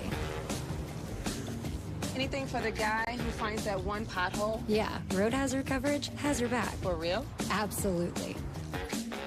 Were they made by like a bajillion engineers? Well, closer to 100. Continental. Welcome to the smart choice in tires. Over the years, we've chased down a lot of dreams, each one leading to the next, all the way to our most electrifying dream yet. Introducing the all-new, all-electric Honda Prologue.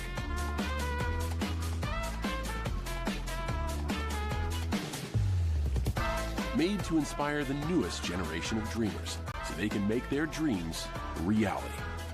The all-new, all-electric Prologue from Honda.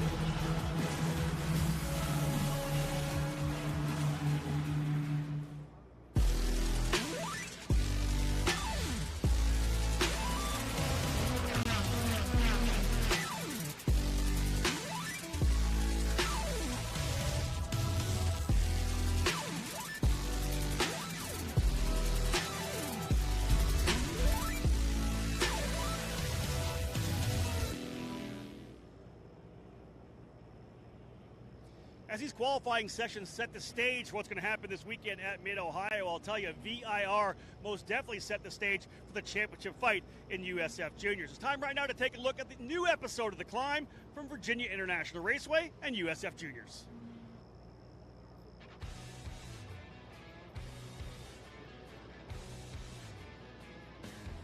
Mid-season, midpoint of the year, it's a time where championship starts to spice up. The people that are thinking about the scholarship start to get a lot more racy. They start to worry about the funds when it comes next year.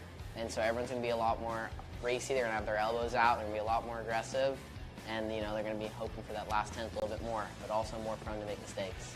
We're at the halfway point here, so it's definitely go time, Hi, I'm Max Taylor. I'm number 33 for VRD. We're at Virginia International Raceway. The field this year in juniors is extremely competitive. There's so many really good drivers and really experienced drivers in this series. It's become a really challenging year for sure. It's make us work a little harder. It's like every every little thing counts for sure.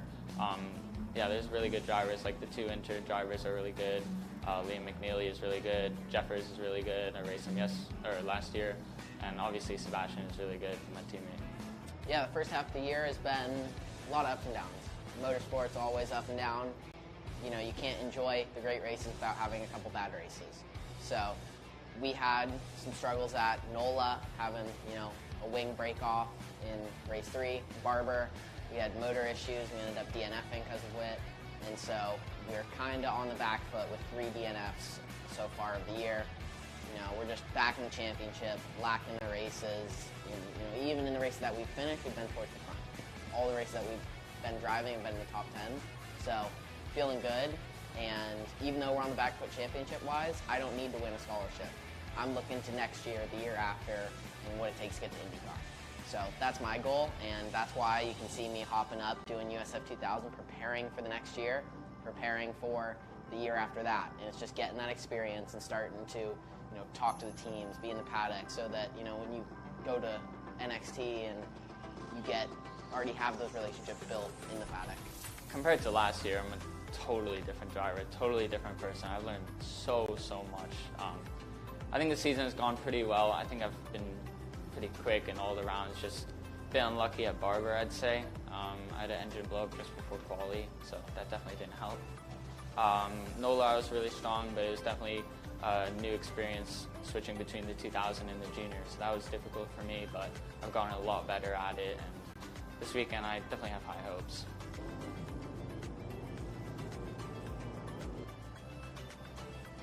Every event that I do in the 2000, I come back more confident with a better understanding of the racing, a better understanding of what it's like to race against drivers that have been doing cars for 2-3 years. You know, this is kind of the very bottom of the ladder, so this is where people are still learning, and some of the time it's careless moves, and some of it it's like strategy with qualifying, and a lot of backing up and traffic could be avoided if, you know, think about the people at Road America where 2-3 people have ran years past. They start to know how to make the drafts, how to do it, but not recklessly.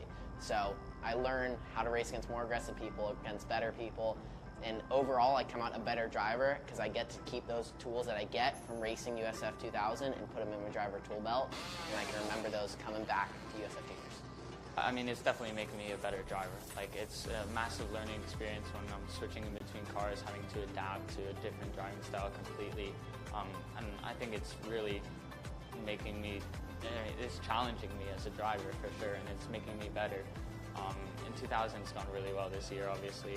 We're really picking up some speed now with the car, and everything just falling into place really well. Juniors, we'll see this weekend. So far, it's been going pretty good. I think the car is really fast again. BRD always puts together a great operation. I think that any of us from the top here, if we went to Europe or wherever, we'd still be at the top there, you know. Just do your thing, dude. Let's just try to win this race, all right? Just be smart, though. Take the points if we can. You know what I mean? Just be smart about it.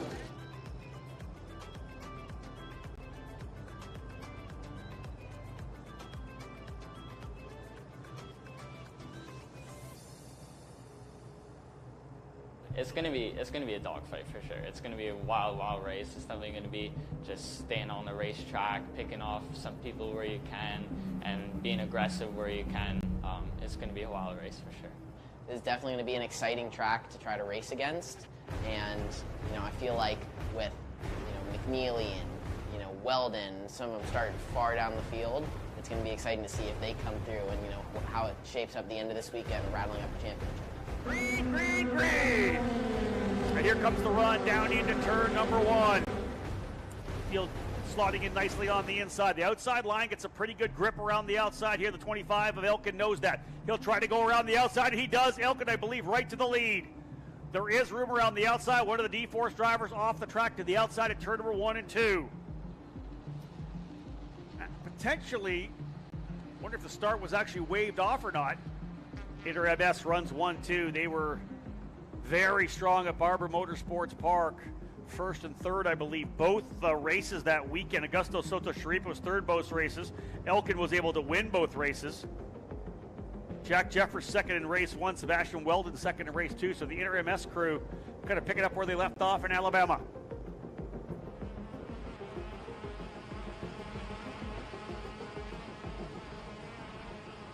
Oh, driver's gone all the way off. That is Elkin. I believe Elkin all the way off the racetrack in turn number 14. I believe Max Taylor's gone to the lead. Taylor now to P1. Another driver, I think, just gone off the racetrack. I don't know that we go back to green flag racing here. So Taylor, Soto Sharipa, Elkin, Jefferson, Argyros, top 5. Thank you, man. Make that move for Jeffers. He'll go to third. Full course yellow driver is high-sided. And like I said, I think that might have been Sebastian Weldon potentially who went off. Tough one yesterday, finishing 21st, and that is where he is. Actually, he's going to fall down to 22nd now. Over to 3. Who's going to come out with it? Little bit of breakup contact. Jeffers is off. Jeffers and Elkin both off and into the tires on the exit of turn number 3. G3 Argyros. He's looking for his first podium, coming off at top 4 yesterday. Does he make a move to the inside? They're closing up a bit. G3 Argyros able to get around to Scorpione as well. Checker flag flying, and indeed, Augusto Soto Sharipo will win his first one. G3 Argyros, his first podium in USF Juniors competition. Dude, finally on the podium. It's been a long time coming. Feels great, especially getting at the mid-season. I just kept my head down and kept rolling, and we ended up on P2. Driver set to go. 12 rows of Tatis JR23 race cars, Continental tires all the way around, elite engines powering every one of these cars as we get set to go. Big money up for grabs for the scholarship earned to move to USF 2000, but a long way to go. We're almost 3 wide coming into turn number 3. Jeffers on the inside. Weldon will go into second. Weldon to P2. Good run there. Weldon wants to win, but listen, after a couple of DNFs, get a finish. My goodness. We're going to have a drag race on the line to see who's going to take this one here. Every one of these drivers with backwards and forwards. Can Taylor potentially get the run down to the line? Here they come. Side by side, Taylor trying to make it 3 wide. And I believe Weldon's going to get the win at the line. Does he or does he not? He does. Weldon scores the win. Weldon just nipping Jeffers at the line. Losing it by 400s, there's just, it doesn't get more heartbreaking than that, honestly. That was really, really a wild last lap. We were 3 wide. I was in the dirt going to the line, you know. I just played it a little bit patient, just thinking about championship. Sebastian was able to get the win. I was definitely not wanting to crash that race, but I definitely had a lot of close calls, especially getting just a couple maniacs during turn 4. But, you know, I'm happy to get the win, and yeah. We're going to Ohio. We're going to Mid-Ohio next round. I think we'll be pretty good. I think I'll be good. Oh, okay.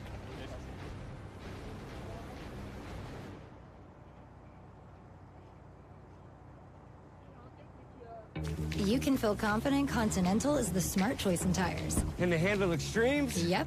Tested from the Texas desert to near the Arctic Circle. Really? Really.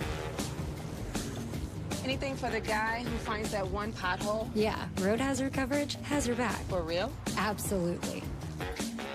Were they made by like a bajillion engineers? Well, closer to 100. Continental. Welcome to the smart choice in tires. Over the years, we've chased down a lot of dreams, each one leading to the next, all the way to our most electrifying dream yet. Introducing the all-new, all-electric Honda Prologue.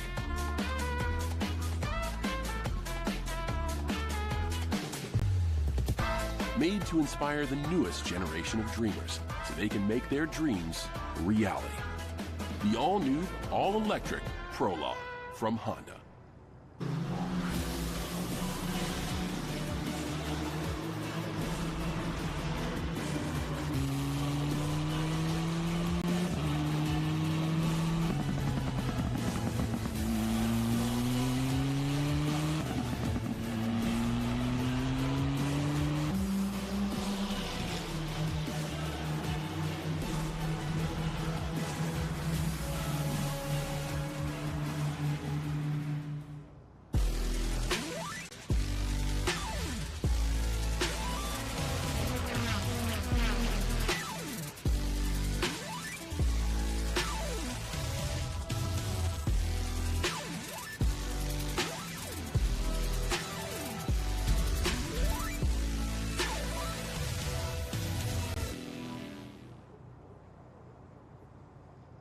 You can feel confident Continental is the smart choice in tires. Can they handle extremes? Yep.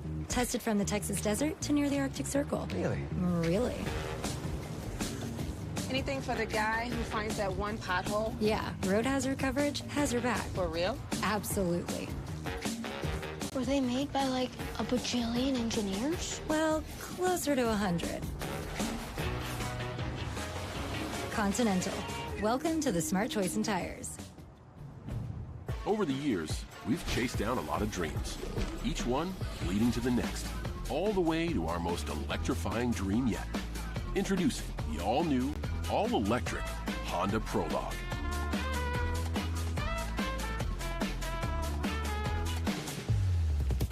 Made to inspire the newest generation of dreamers so they can make their dreams a reality. The all-new, all-electric Prologue from Honda.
So 2 qualifying sessions done and in the books for the USF Pro Championships presented by Continental Tire and this weekend's Tatis Grand Prix. USF Juniors going to Liam McNeely, Evagoras Papasavas, a pole for USF 2000, provisionally on the pole for race number 2 and 3 as well. But it's now time for drivers at the very top rung of this development ladder program, USF Pro 2000. They've been given the green. And again, a 30-minute window, 20 minutes max. Green flag running. If we go green to checker, we'll cap it early. From here, right into the first wheel-to-wheel racing of the day, USF Juniors.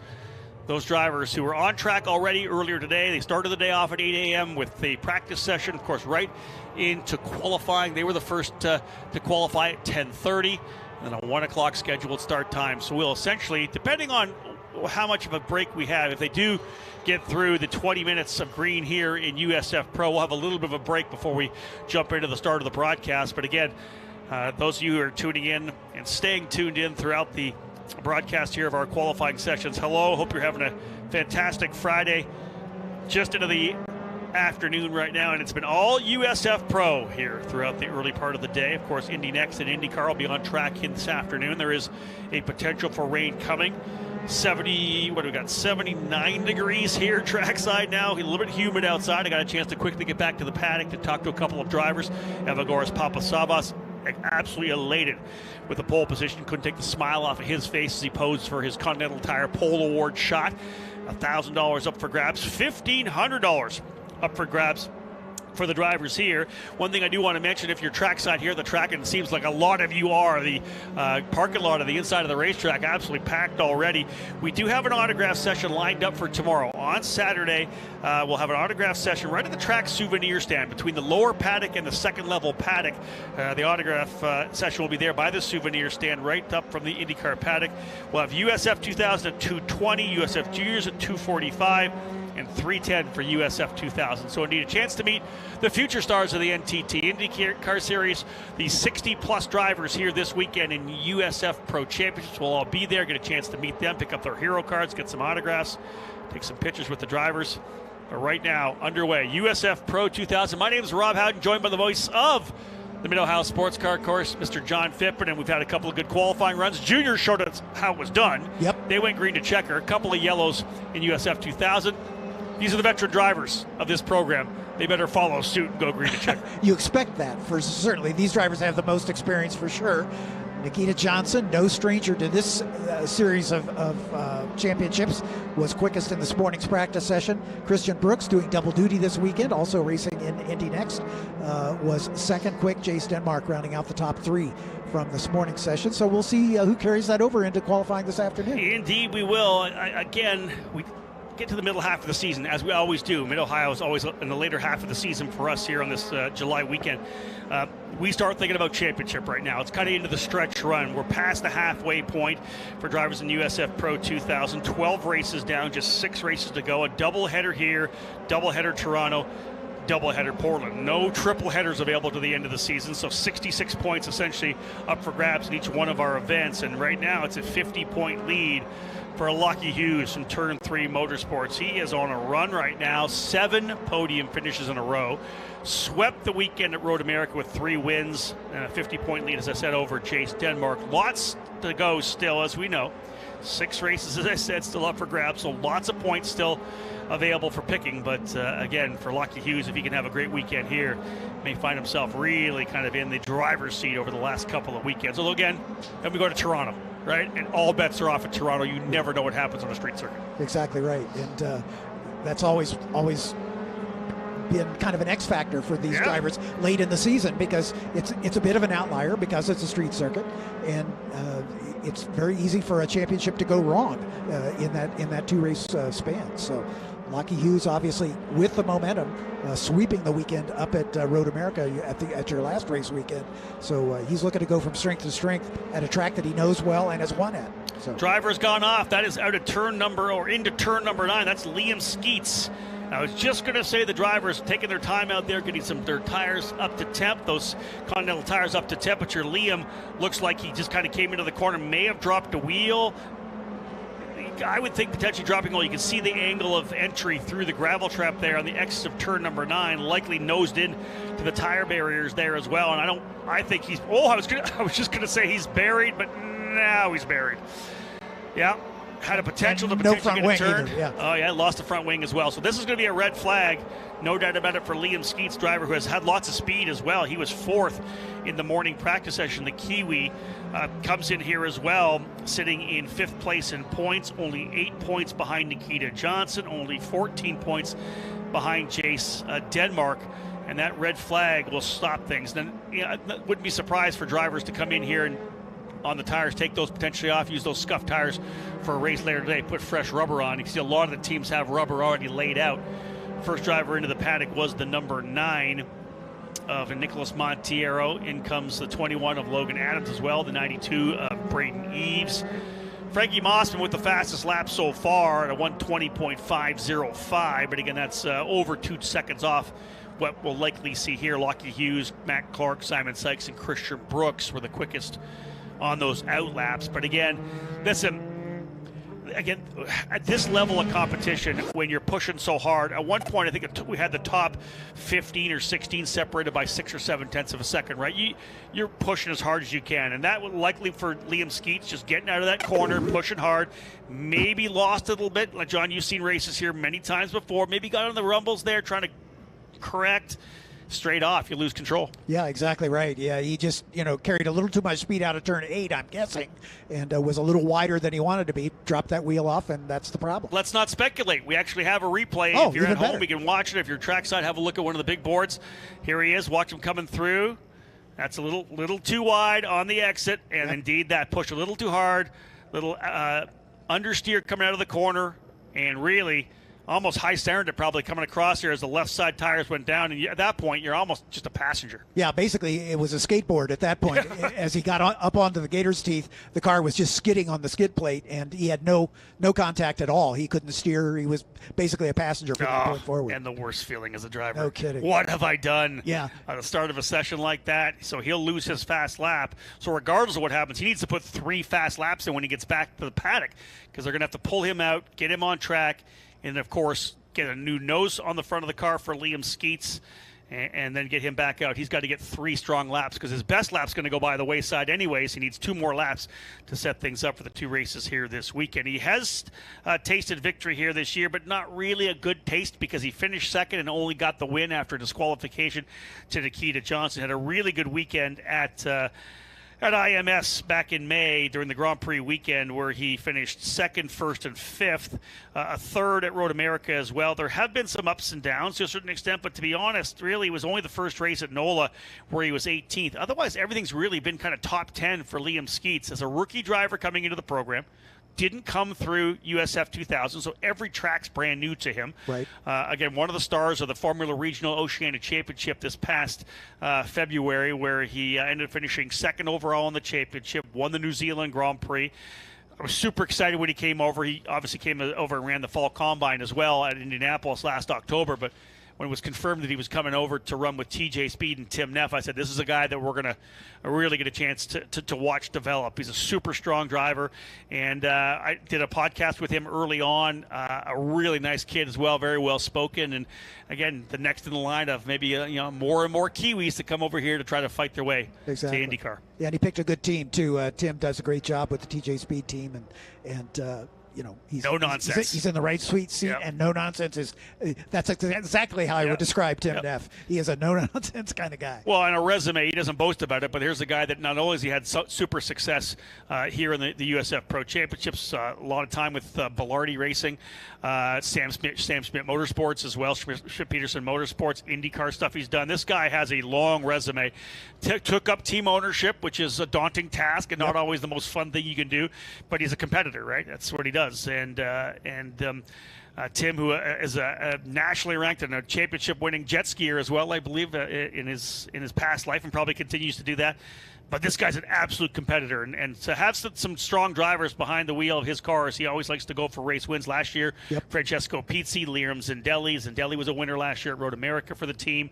And we've seen good pace out of Liam Skeets, as I said. He's a top 5 driver right now. They recently brought Cooper Becklin on board. His first race was at Road America, and even getting a feel for that, he was just outside the top 10, a 9th place finish in race number 2 for Cooper Becklin, who, as you know, ran in the Formula Regional Americas program as well. I followed Cooper through his entire karting career.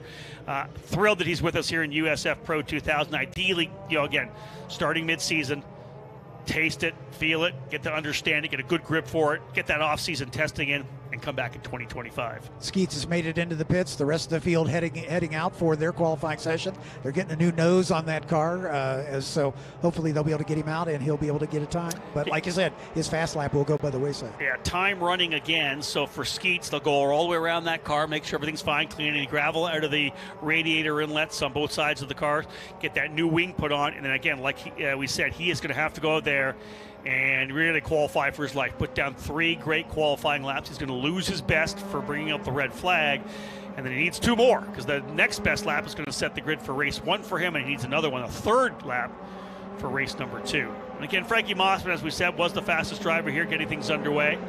Only a couple laps in the books for everybody. Let's see as they work their way back around here. Drivers, again, I often wonder sometimes, especially at Road America, but even here at a 2.2-mile track like this, all this racetrack, you can play, like, I'm going to get back there to the paddock, and I'll talk to a driver, and he'll go, yeah, I was on a flyer, but I got held up by X, whoever. I was on a flyer, but I got held up. Why did you leave the pit lane like that there? Why are you behind anybody? That just baffles me, and I usually mince words, so I say that to them. Although, why were you on that guy's gearbox for like 4 straight laps? Of course you got held up. You need open track. Yeah, give a lap away. Drives me nuts. Slow down. Let him get away from you. And you could do it if you feel, especially this racetrack, if you feel like your lap's not going that great, you're coming through turn 8 over Madness. Yep. Check up a bit. Yeah. Right? Give yourself some gap coming in. Make sure you're back on the throttle all the right time, so you're cresting 9 quickly. Full power coming back over the timing stripe, the alternate timeline, and then go at it again. Yeah, exactly. No. I'll be on the gearbox of a guy the entire session. That's the one thing I always love. Anytime there's a red flag late, everybody was on a flyer. Yeah. Right? Everybody was trending on pole. Oh, of course. Yes. Yeah. We were theoretically P1 for sure. Oh, really? Everybody I've talked to was theoretically P1 on a flyer. Yeah. Wasn't my fault. Wasn't ever. That said, we can see now drivers have done a decent job. Some still scuffing the tires and kind of warm them up a little bit. That's, I believe, either might be Skeets coming out there doing that. Yep. Yeah, I think that was Skeets because his teammate Beckler just crossed. So back down into 4, downhill. Another thing about that corner, downhill braking extends the braking line.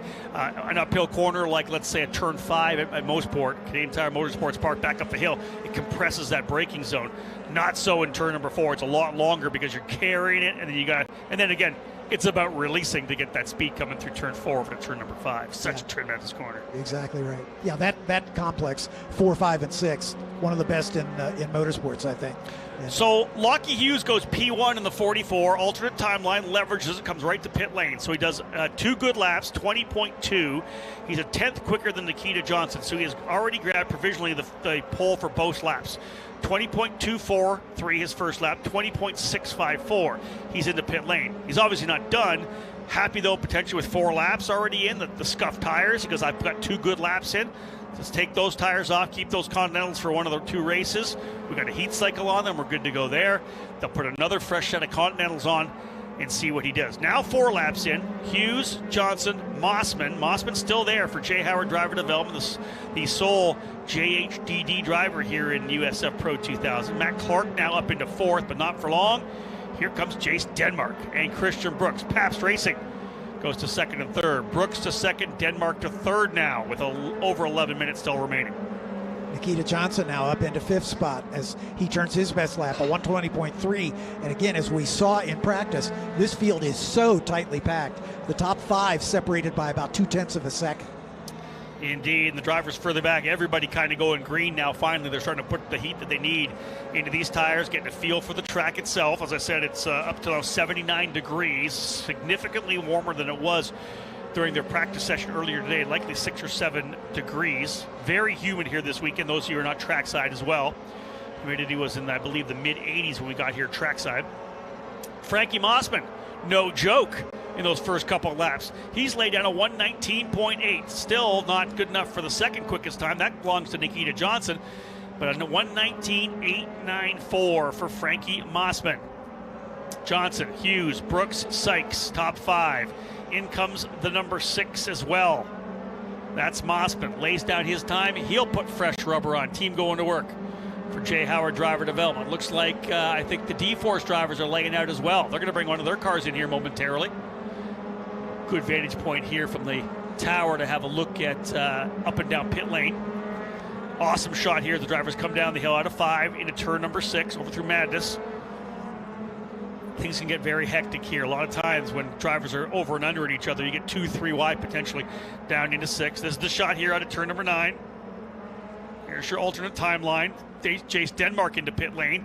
Christian Brooks is taking over the top spot. The deploy surveillance machine. Easy to pick that yellow halo up. In comes Simon Sykes as well. So Brooks and Denmark's Pabst Racing 1-2-5.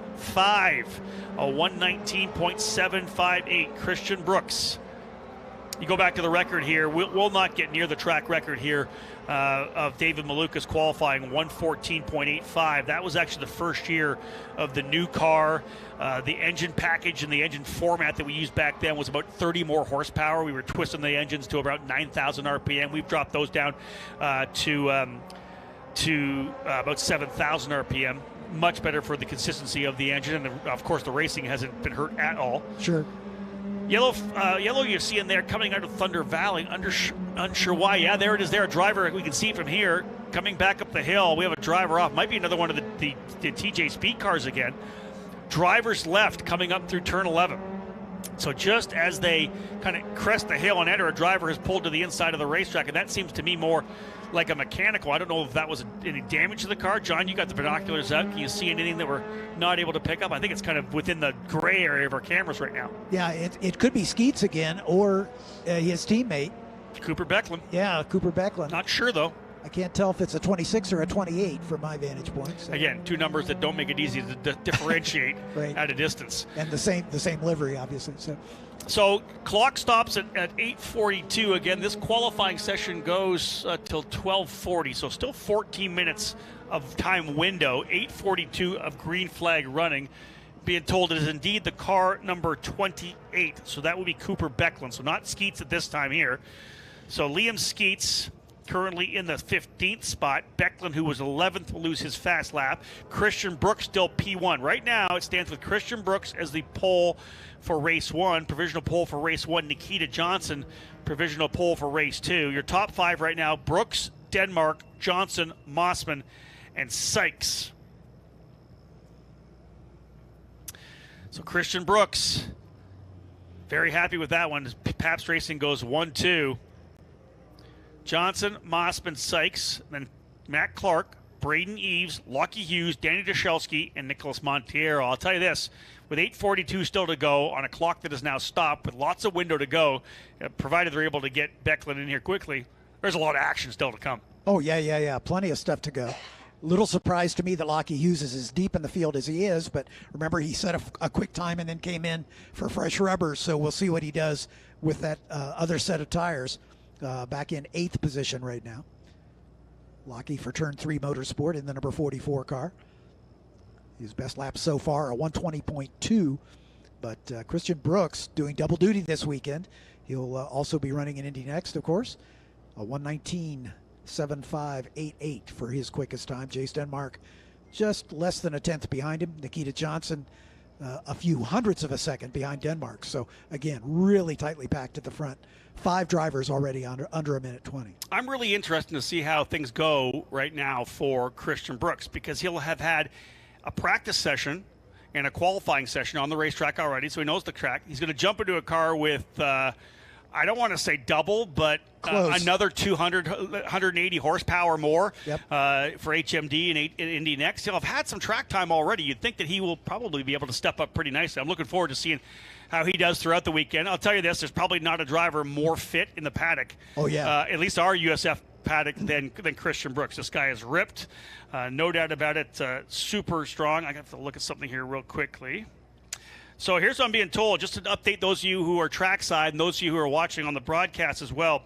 I'm being told, I actually have to wait on that, not sure yet. So, okay, I'm going to hold on that. I had some information. I'm not sure if I'm supposed to put it out here yet. Unofficial. So we'll get that when we can here at this point here. So, again, Christian Brooks on top. Jace Denmark second. Nikita Johnson third. 4th spot is Frankie Mossman. 5th is Simon Sykes. Matt Clark, the champion of the inaugural Juniors Championship, the first year of it, back in the 6th spot right now. Rookie to this championship after stepping up through USF 2000 a year ago. All right, so I got it. I've been confirmed and I've been given the green light on this. Being told that the USF Juniors race is being moved to the end of the day today due to some track repairs that need to be done. Okay. Unsure what those are at this point here, but indeed that Juniors race is now going to be 5:50. Okay. So just to update everybody, we are going to be moving that Juniors race to 5:50 for some necessary track repairs. So those of you who, of course, are watching on the broadcast here, we'll wrap things up with qualifying. We were going to be jumping right into USF Juniors. We're going to have a bit of a break in the action right now. We'll, again, come back later today after Indy next, after IndyCar at 4:55 with USF 2000, and then 5:50 for USF Juniors. So, yeah. We're going to go a little longer in the day, but we're going to be able to wrap it up, especially for those of you maybe coming in, the people that are coming to the track, rolling in here on a Friday, setting up the camper, wrap things up, grab a cold one. You got 2 great races for you at the end of the day now. I love it. That's great. Yeah, exactly right. So, Christian Brooks, 119.758. They're finally able to clear everything here right now. We have, where are we? Still lots of time left, I believe, on the clock. 9 minutes to go. Actually, no, we're going to be battling right to the point where if we go green here right now, we're going to be super close in terms of having it. Yeah, so we're rolling right now. 8:42 still to go. 9 minutes in the window to get us to 12:40. So if they take care of the car, they take care of each other, stay on the racetrack, we're going to get all 20 minutes of qualifying in. A bunch of drivers, you can say, slowly pulling their way out. Good idea to kind of gap a little bit. Yep. Again, but they're all trying to get out there to get to max laps, right? You don't want to wait too long. Man, they're actually almost coming to a stop out on pit lane here right now. I don't know if a driver had some issues or what it is, but I think they're just trying to build a gap, basically. maybe. Yeah, that's exactly what they're doing. So everybody trying to build gaps. Again, this is one of the things that we didn't want to see. We want to make sure drivers get out there on the racetrack. These guys are building gaps. If you want to build the gap, don't leave pit lane early. Wait. Exactly. But indeed, here they come. Back out again. Like it's looking like a Formula One race. Yeah, that's the crazy thing, John. We see it all the time in karting these days. The guys will leave the pit lane or they'll wait and they'll come out, so they'll stay on pit lane. Well, by the time they come out and crawl up, somebody who's already gone early is on a flyer, right. And you get impeding penalties, and we've seen drivers not get a good qualifying run because they never got a good fast lap in. So, indeed, it's not something that needs to be done. Get out there, get the job done. I understand the need of a VIR. People always want to see if they can't get in the draft with the fastest driver who's out there. But this track, as we said before, not draft dependent. It's a driver's facility, folks. You got to do it yourself here. So Christian Brooks and Jace Denmark, P1 and P2, they're going to need some more speed probably because everybody's going to be crawling and coming for more space. Brooks in that deploy surveillance number 19. Jace Denmark signing a new sponsor here recently, 3-Dimensional Services. Talked to him about that on my most recent USF Pro Insider podcast. Jace said he needed that to be able to keep going here this year. And this is a young kid, lived in Scottsdale, Arizona. That's where he grew up. He's moved to Indianapolis, 19 years of age, 100% focused on becoming a race car driver. And he says it's nonstop for him. Being in the car is kind of the break away from everything else. You're in the gym. He's going to events everywhere to network with people. He's doing everything he can on the business side to be able to keep racing. So, and I think you want to see that pay off, right? You want to see Jace be a driver who puts in that 100% effort that can then be turned around and say he's the model. He's the guy that never gave up. He's the guy that stayed focused. He's the guy that did the work outside the car, because any driver will tell you that when they finally get to IndyCar, having done all the work, he goes, yeah, in the car, and IndyCar is about 25% of it. 75% out of the car, the business aspects, the business component of being a professional race car driver. And I love it when kids realize that early on. They know exactly what needs to be done, the commitment that it takes to be able to put together a professional racing career in modern times. So, all right, here we go. Now we're going to get things dialed in. 4 minutes and 45 seconds still to come. Again, the shorter lap times here of 119, 118, maybe down to a 117 potentially if somebody gets a fantastic flyer. 118.8 was the fastest time for Nikita Johnson in practice. You figure the track rubbered up a little more. We know the temperature rising, 79 degrees here trackside now, ambient. This is, I think, where you're going to start seeing some drivers potentially go green as they come back around here. Now they've got a couple laps in. Brooks, Denmark, Johnson, Mossman, Sykes. Lockie Hughes, your point leader, currently 8th spot. Danny Dashelski in 9th. He's 6th place in points. I don't think he's out of the championship, Dashelski. He'll have to have a fantastic run. He's put a bunch of top 5s up. Yeah, 4 straight top 5 finishes from the Oval through a great weekend at Road America for Danny Dashelski, just 15 years of age, or 16 rather years of age now. So for Dashelski, thinking about championship, but more thinking about really starting to get in the fight this year. So next year he's the guy that everybody's going to be chasing. Yeah, exactly right. Yeah, how about Lockie right there? Oh, he's down in 8th place. I said, boom, first lap out there, flyer. 119.67. Lockie Hughes back to P1 by about a 10th, not quite a 10th over Christian Brooks. Ethan Ho turning his fastest lap as well. The turn 3 driver, the number 68, has had some ups and downs throughout this weekend. Alessandro DiTullio now into the top 10 for BN Racing. ADT, as they call him in the karting ranks, the number 2 ranked driver in the country by ekartingnews.com, single-speed kart racer. Won a bunch of races in our first year of USF Juniors back in 2022. He's been on the sidelines ever since, done a bunch of testing, but getting an opportunity right now to run USF Pro 2000, and potentially full season next year, we're being told. So this is the opportunity that every young driver is looking for. DiTullio, of course, though, kind of a fact-finding mission, right? Get your feet wet. He was good yesterday. 16th, 17th, not right there, but a second and 1.4 back. Less than a second back in the second session, which was great for him. Top 10. Stay out of trouble, learn the car, learn this racetrack so you get a good feel when you go to Toronto because it's such a different place. You want to have full control of your race car and understanding of it. It's a great track to do it. Braden Eves, another driver looking for funding, sent out a press release earlier that unless something changes, this is his last race of the season. And local driver from down near Columbus, so if he can find the funding, if he has a great weekend here, who knows? He might be able to stick it out for the balance of the season. But right now he's 8th quick with a 19.9. He was quickest in the opening session yesterday, quickest all told yesterday in the program as well. So they'll try to dial things in here for him. Don't count him out as of yet. A 119.9. He's 0.6 of a second back. But we've seen so many drivers. Once the car gets to where it needs to be, you can drop a half a second. Like there he goes, right there. He goes to 114.4. He just found another 0.5 of a second. So Braden Eves now up to 3rd, just a 10th back. Just over a 10th back. Simon Sykes resets fast lap at a 119.304. Victorious here last year in USF 2000 en route to the championship. Simon Sykes leads a Pabst Racing 1-3-5 at this point. All three of the Pabst Racing drivers in the top 5. Matt Clark jumping up to 2nd. As I said, lots of action to come.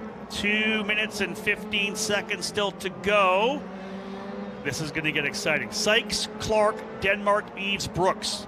Monteiro in 6th. We talked about Hughes going up to P1. He's now back down to 7th again. And the drivers come down pit lane, the number 32 into pit lane. That is Nico Christodoulou. Slow at pit lane for Christodoulou, currently 15th. Now that car looks like it's dead stick. I was going to say. The rain light's flashing. That indicates that the engine's not running. And the team has run down to meet him halfway up. They're going to push him back. Not sure what happened to Nico, but he'll fall down the order as drivers continue to find speed. He's currently 6th spot. This is going to get good before it's all said and done. Right now, Simon Sykes, both laps, John, good enough for P1. He provisionally has the 2nd fastest lap as well at a 119.304. So 118.9, his best lap. Chase Denmark there as well. Eves back to 6th. Everybody finding speed here.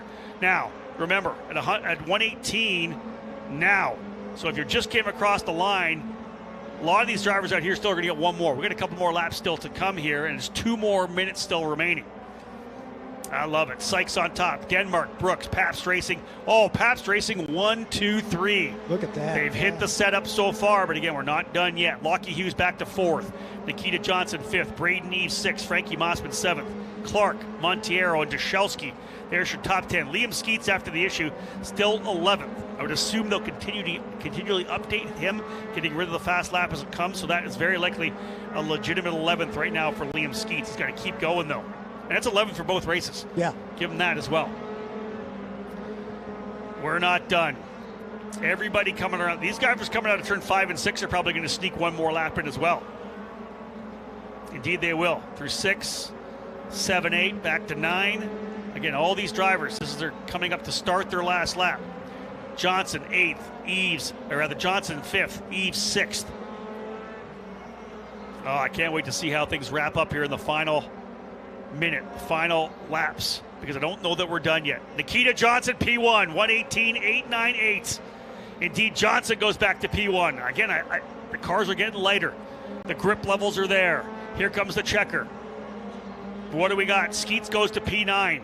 Liam Skeet, did he get one more lap in? Liam Skeet's up to 9th.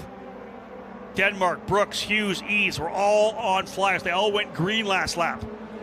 This is it, though. Oh, I couldn't ask for much more here. Great qualifying session. Remember, USF Juniors was scheduled to be after this race. No, they're going to move that to the end of the day for track repair. The number 9 of Monteiro into pit lane. Watching for more drivers cresting the hill of turn number 9, dropping into Thunder Valley to hit that alternate timing line. Does anybody have anything for him? He does. Chase Denmark has gone to P1. Here comes Simon Sykes. He goes to 3rd. Denmark P1. Driver desperately looking for his first USF Pro 2000 victory. He's a multi-time winner in USF 2000. Denmark on top right now. Who else still to come? Is Eves in here yet? He'll need a big lap. Braden Eves looking for a big lap here in the final. He just came across the line. Waiting for Eves to post. He's not posted his 12th lap yet. Sykes is in. Everybody coming to cap things off. Denmark still holding the spot, and Nikita Johnson steals it back. Oh, goodness. I think he may have been, no, he's the last driver across the line, not quite. Who else do we have to come still? Braden Eves did go quicker. He goes to P5. Oh, guys, this is going to be a barn burner, and there you have it. That is your unofficial qualifying results. Just over a tenth of a second on his final lap, Nikita Johnson from Gulfport, Florida.